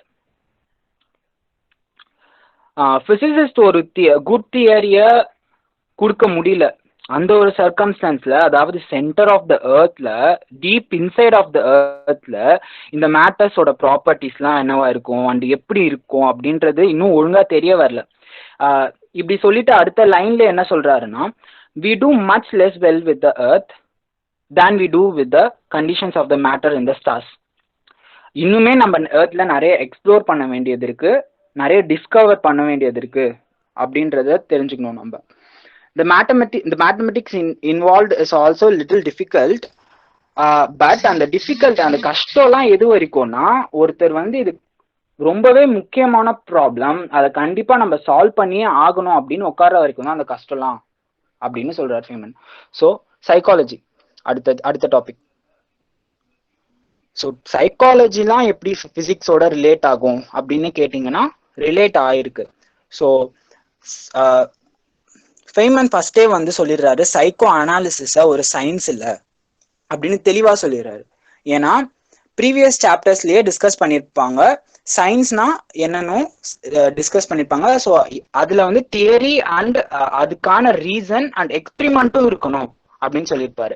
And psycho analysis which doctoring கூட ஒப்பிடுறாரு. Which டாக்டர்ஸ்னா மாந்திரீகம் பண்றவங்க and சூனியம் பண்றவங்க இவங்களதான் which டாக்டர்ஸ்னு இங்கிலீஷ்ல சொல்லுவாங்க. அவங்களோட தியரி என்னன்னா ஒரு டிசீஸ் வந்துச்சுன்னா அதுக்கு காரணம் ஸ்பிரிட்ஸ், பேய், பூதம், இதுங்க மேலலாம் அவங்களுக்கு நம்பிக்கை இருக்கும். ஸோ மலேரியா வந்துச்சுன்னா காத்துல இருக்கிற பேயினாலதான் வந்துச்சு, ஸோ பாம்பு இதெல்லாம் எடுத்துட்டு பண்ணா அதெல்லாம் சரியா போயிடும் அப்படின்னு நினைச்சிட்டு இருப்பாங்க. ஆனா குனைன் அப்படின்ற மெடிசனால மட்டும்தான் மலேரியாவை போக்க முடியும், அது நம்மளுக்கு தெரியும். ஸோ அவர் என்ன சொல்றாருன்னா நம்மளுக்கும் உடம்பு சரியில்லைன்னா பெட்டர் இந்த மாதிரியான ஆளுங்க கிட்ட போய் கன்சல்ட் பண்ண சொல்றாரு. ஏன்னா அவங்க அந்த ட்ரைப்லயே டிசீஸை பத்தி நல்லா தெரிஞ்சவங்களா இருப்பாங்க அண்ட் அவங்களோட நாலேஜும் சயின்ஸ் இல்லை அப்படின்னு சொல்றாரு. சைக்கோ அனாலிசிஸ் எக்ஸ்பிரிமெண்ட்ஸ் பண்ணி செக் பண்ணப்படலை அண்ட் இந்தந்த கேஸ்லலாம் இது ஒர்க் ஆகும் அண்ட் இந்தந்த கேஸ்லலாம் இது ஒர்க் ஆகாது அப்படின்னு நம்மளுக்கு சொல்ல முடியாது. ஸோ அடுத்தது சைக்காலஜில இருக்கிற இன்னொரு topic physiology of sensation.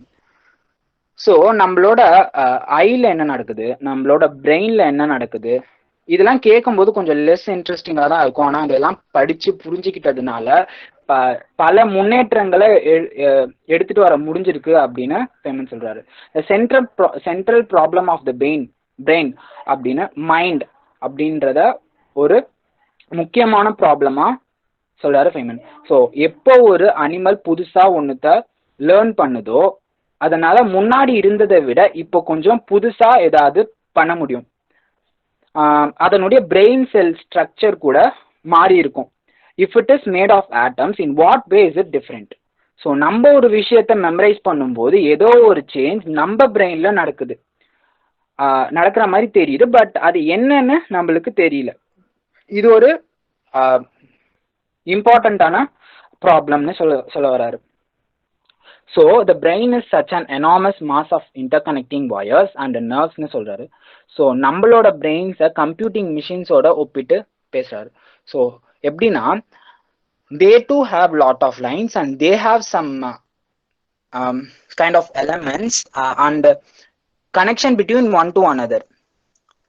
So இப்படி இந்த டாபிக்கை we have not the time to discuss further அப்படின்னு சொல்லி முடிக்கிறாரு. அப்புறம் இன்னொரு எக்ஸாம்பிளா டாக்ஸையும் சொல்றாரு. என்னன்னா டாக்ஸ் ஏன் இப்படி இருக்குங்க, இந்த காலகட்டத்துல டாக்ஸ் ஏன் இப்படி இருக்குங்க அப்படின்னா நம்மளுக்கு தெரியணும்னா அந்த டாக்ஸோட எவல்யூஷன் பீரியட்ல போய் நம்ம பார்க்கணும். அதே மாதிரி இப்போ நம்ம ஏன் இந்த மாதிரி நம்மளோட பிஹேவியர் ஏன் இப்படி இருக்கு அப்படின்னு நம்ம தெரிஞ்சுக்கணும்னா நம்மளோட எவல்யூஷன் பீரியட்ல போய் தான் நம்ம தெரிஞ்சுக்க வேண்டியதா இருக்கும் அப்படின்னு ஃபேமன் சொல்றாரு. எக்ஸாம்பிள் கூஸ் பம்ப்ஸ்ன்றது நம்ம கிட்ட எப்படி வந்துச்சு அப்படின்னா நம்மளோட ஆன்செஸ்டரான கேட்ஸ் கிட்ட இருந்து தான் நம்மளுக்கு கூஸ் பம்ப்ஸ் வந்துச்சு. நீங்க வந்து பார்த்துட்டீங்கன்னா தெரியும், கேட்ஸ் வந்து ஹைப்பரா இருக்கும்போது இல்ல அதை யாராவது சீண்டும் போது அதுங்களோட நெகம்லாம் வெளில வந்து அதோட ஹேர்லாம் வெளில வந்து ஒரு மாதிரியா இருக்கும். ஸோ அந்த ஒரு இதுதான் நம்மளுக்கு கூஸ் பம்ப்ஸா இருக்கு அப்படின்னு ரிசர்ச்சர்ஸ் சொல்லுது. ஸோ அடுத்தது how did it get that வே, அது எப்படி வந்துச்சு அப்படின்ற ஒரு லாஸ்ட் டாபிக் தான் போறோம். ஸோ பிசிக்ஸ் மற்ற சப்ஜெக்ட்ஸ்க்கும் மற்ற சயின்ஸ்க்கும் யூஸ்ஃபுல்லா இருக்கணும், தியரிட்டிக்கலா யூஸ்ஃபுல்லா இருக்கணும் அப்படின்னா எந்த சயின்ஸ்ல ஒரு கேள்வி ஏற்படுதோ அது ஒரு பிசிசிஸ்ட்க்கு புரியுற மாதிரி ஒரு பிசிசிஸ்ட் லாங்குவேஜ்ல எக்ஸ்பிளைன் பண்ணணும். இப்போ ஒரு பயாலஜிஸ்ட் வந்து வை டஸ் ஃப்ராக் ஜம்ப்ஸ் அப்படின்னு ஒரு பிசிசிஸ்ட் கிட்ட கேட்டா அவரால் எக்ஸ்பிளைன் பண்ண முடியுமா? முடியாது. அந்த பயாலஜிஸ்ட் சொல்லலாம் ஃப்ராகோட அனாட்டமி இது, இங்க ஒரு நர்வ் இருக்கு, அது இருக்கு, இது இருக்குன்னு சொல்லலாம். That is different. இப்போ எர்த்தை பத்தியோ ஸ்டார்ஸை பத்தியோ ஏதாவது சொன்னா ஒரு பிசிசிஸ்டால figure out பண்ண முடியும். So in order for physical theory to be of any use நம்மளுக்கு அந்த சிஸ்டம்ல ஆட்டம்ஸ் எங்கெங்க லொக்கேட் ஆயிருக்கு, பிளேஸ் ஆயிருக்கு அப்படின்றத தெரியணும். கெமிஸ்ட்ரியை பொறுத்தவரை அங்க எக்ஸாக்டா என்னென்ன ஆட்டம்ஸ் இருக்கு அப்படின்றத தெரியணும். இன்னொரு ப்ராப்ளம், பட் அந்த ப்ராப்ளம் பிசிக்ஸ்ல இல்ல அப்படின்னு சொல்றாரு. அண்ட் ஹிஸ்டாரிக்கல் கொஸ்டின் அப்படின்ற ஒன்னுத்தையும் டேர்ம் பண்றாரு. அதுதான் how did it get that way, அது எப்படி வந்துச்சு. ஸோ இப்போ நம்ம பயாலஜி அண்டர்ஸ்டாண்ட் பண்ணிக்கணும்னு நினைச்சா நம்மளுக்கு இந்த எர்த்ல இருக்க திங்ஸ், ஆப்ஜெக்ட்ஸ், ஆர்கானிசம்ஸ் எப்படி இங்க வந்துச்சு அப்படின்றது தெரியணும். பயாலஜிக்கு தியரி ஆஃப் எவல்யூஷன் இருக்கு, ரொம்ப important part of biology. In geology mountains எப்படி ஃபார்ம் ஆச்சு, அதெல்லாம் மட்டும் இல்லாம ஹோல் எர்த்துமே எப்படி ஃபார்ம் ஆச்சு, ஆரம்ப காலத்துல எப்படி இருந்துச்சு, சோலார் சிஸ்டம் எப்படி ஆரிஜின் ஆச்சு, and that of course lead us to want to know what kind of matter there was in the world. Stars எப்படி evolve ஆச்சு, what were the initial conditions, இதெல்லாம் வந்து astronomical historyல இது ஒரு ப்ராப்ளமா குறிப்பிடுறாரு ஃபேமன். ஸோ அது மட்டும் இல்லாம இது வரைக்கும் இந்த மாதிரி எந்த ஒரு ஹிஸ்டாரிக்கல் கொஸ்டினும் பிசிக்ஸ்ல இருந்தது இல்லை அப்படின்னு சொல்றாரு ஃபேமன். யாருமே here are the laws of physics, how did they get that way அப்படின்னு கேட்கல. இதெல்லாம் எப்படி வந்துச்சு அப்படின்னு கேட்கல. அதாவது எல்லாமே எக்ஸ்பிரிமெண்டலா ப்ரூவ் பண்ணப்பட்டிருக்கு, படிச்சு புரிஞ்சுக்க கூடியவை, அர்த்தம் இல்லாம ஆதாரமற்றவையா எதுவுமே இல்லை அப்படின்னு சொல்ல வராரு பிசிக்ஸ். அதை நம்ம புரிஞ்சுக்கணும். ஆனா ஏதோ ஒரு நாள் laws of physics are somehow changing, அவை முன்னாடி இருந்த மாதிரி இப்போ இல்லை அப்படின்னு கண்டுபிடிக்கப்பட்டதுன்னா, அதாவது 1970s முன்னாடி லாஸ் ஆஃப் பிசிக்ஸ் ஒரு மாதிரி இருந்துச்சு, அதுக்கப்புறம் லாஸ் ஆஃப் பிசிக்ஸ் மாறி இருக்கு அவங்களோட அதோட பிஹேவியர் அப்படின்னு கண்டுபிடிக்கப்பட்டது, ப்ரூவ் பண்ணப்பட்டதுன்னா அந்த செகண்ட்ல இருந்து பிசிசிஸ்ட், பயாலஜிஸ்ட், ஜியாலஜிஸ்ட் மாறியும் how did it get that way அப்படின்ற ஹிஸ்டாரிக்கல் கொஸ்டினை கண்டுபிடிக்கிறதுக்காக ஓடுவாங்க. அவரோட நெக்ஸ்ட் பேராகிராஃபால ஒரு இந்த சாப்டரோட கன்க்ளூஷனான பேராகிராஃப், இந்த சாப்டர்ஸ்ல நம்ம என்னென்ன ப்ராப்ளம்ஸ் இருக்கு அப்படின்றத அவரு லிஸ்ட் அவுட் பண்றாரு. நம்ம கண்ணுக்கு ஒரு ஸ்டார் தெரிஞ்சுது அப்படின்னா இதனால வெயில் வரப்போகுது, இதனால குளிர் வரப்போகுது அப்படின்றது நம்மளால எக்ஸாக்டா சொல்ல முடியாது. ப்ரெடிக்ட் பண்ண முடியும், ஆனா சொல்ல முடியாது. அண்ட் செவரல் மில்லியன் இயர்ஸ்க்கு அப்புறம் அந்த ஸ்டார் எக்ஸ்ப்ளோட் ஆயிடும். அதுவும் என்னன்னு நம்மளுக்கு தெரியல, மேத்தமெட்டிக்கலாவும் அனலைஸ் பண்ண முடியல. ஸோ நம்ம வெதர் அனலைஸ் பண்ணவும் முடியல, பூமியோட டீப் இன்சைட்ல conditions and properties of matter என்ன அண்ட் பேட்டர்ன்ஸ் இதெல்லாம் என்ன அப்படின்றதும் தெரியல. ஸோ இது ஒரு சென்ட்ரல் ப்ராப்ளமா சொல்றாரு. அண்ட் இப்போவும் ஒரு போயட்டோட கோட் இவர்கிட்ட மாட்டிச்சு, the whole universe is in a glass of wine. இதை ஃபுல்லா கிரிட்டிசைஸ் பண்ணல, ஆனா வந்து என்ன சொல்றாருன்னா யூனிவர்ஸை பத்தின ஒரு கிளிம்ஸ இந்த லைன்ஸ்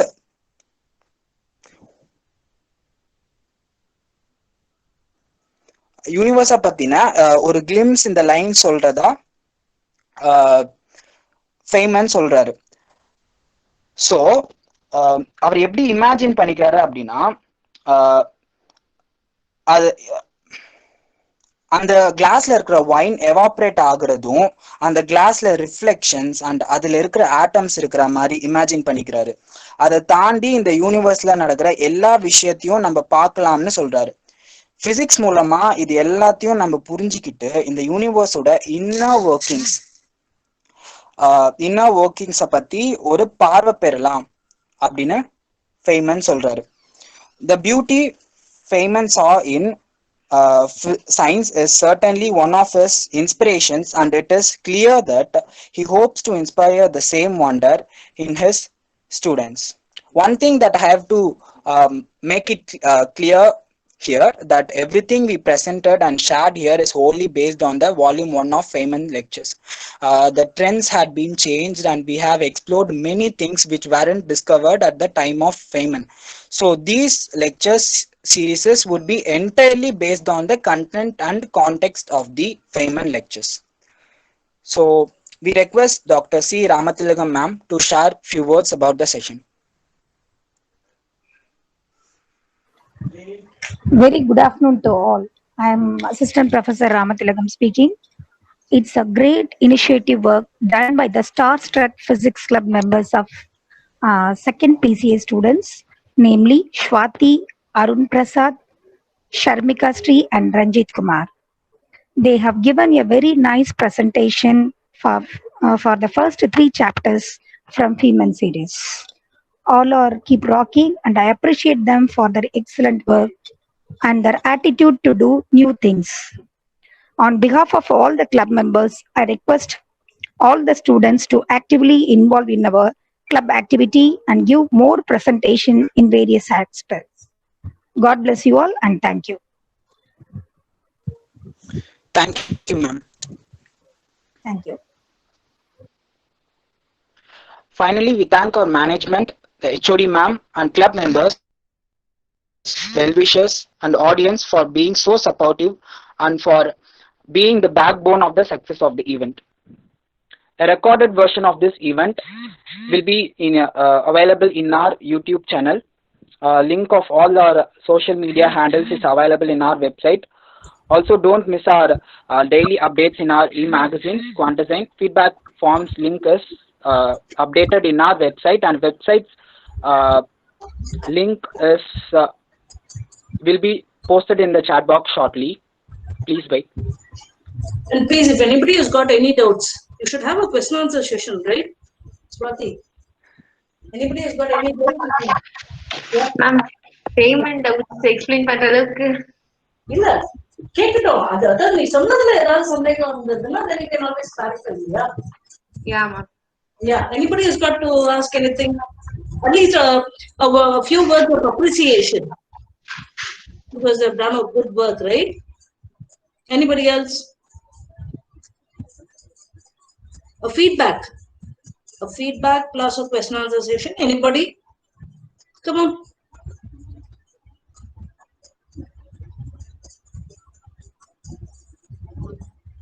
என்னப்பா இது ஒருத்தர் கூட பேச மாட்டீங்க?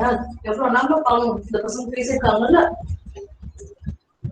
Ma'am, good afternoon, ma'am.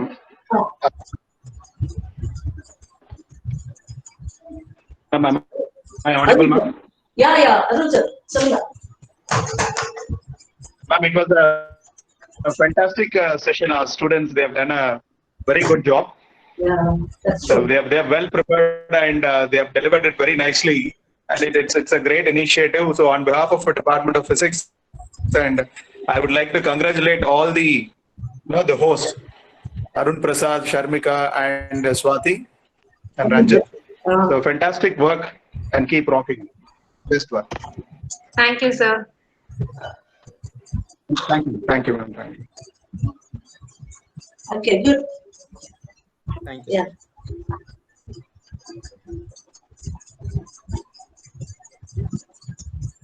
Student side la yaravadu konjam ஒருத்தர் பேசுவாங்கல்ல.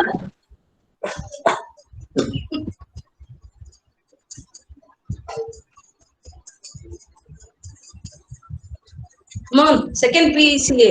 Any one student? What about the work done by your classmates?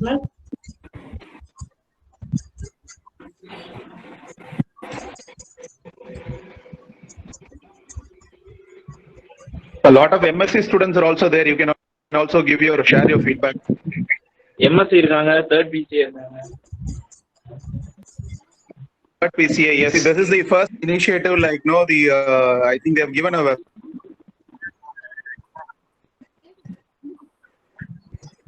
Book எடுத்து படிக்கணும்னு ஒரு ஃபீலிங் கிடைச்சதுன்னா that is the success of this particular ரைட்டா. ஃபேமன் புக் எடுத்து படிக்கணும்னு ஒரு feeling கிடைக்கிறதா இல்லையா? So can't you people appreciate them? Anyone? Not even a single person? Okay. Continue.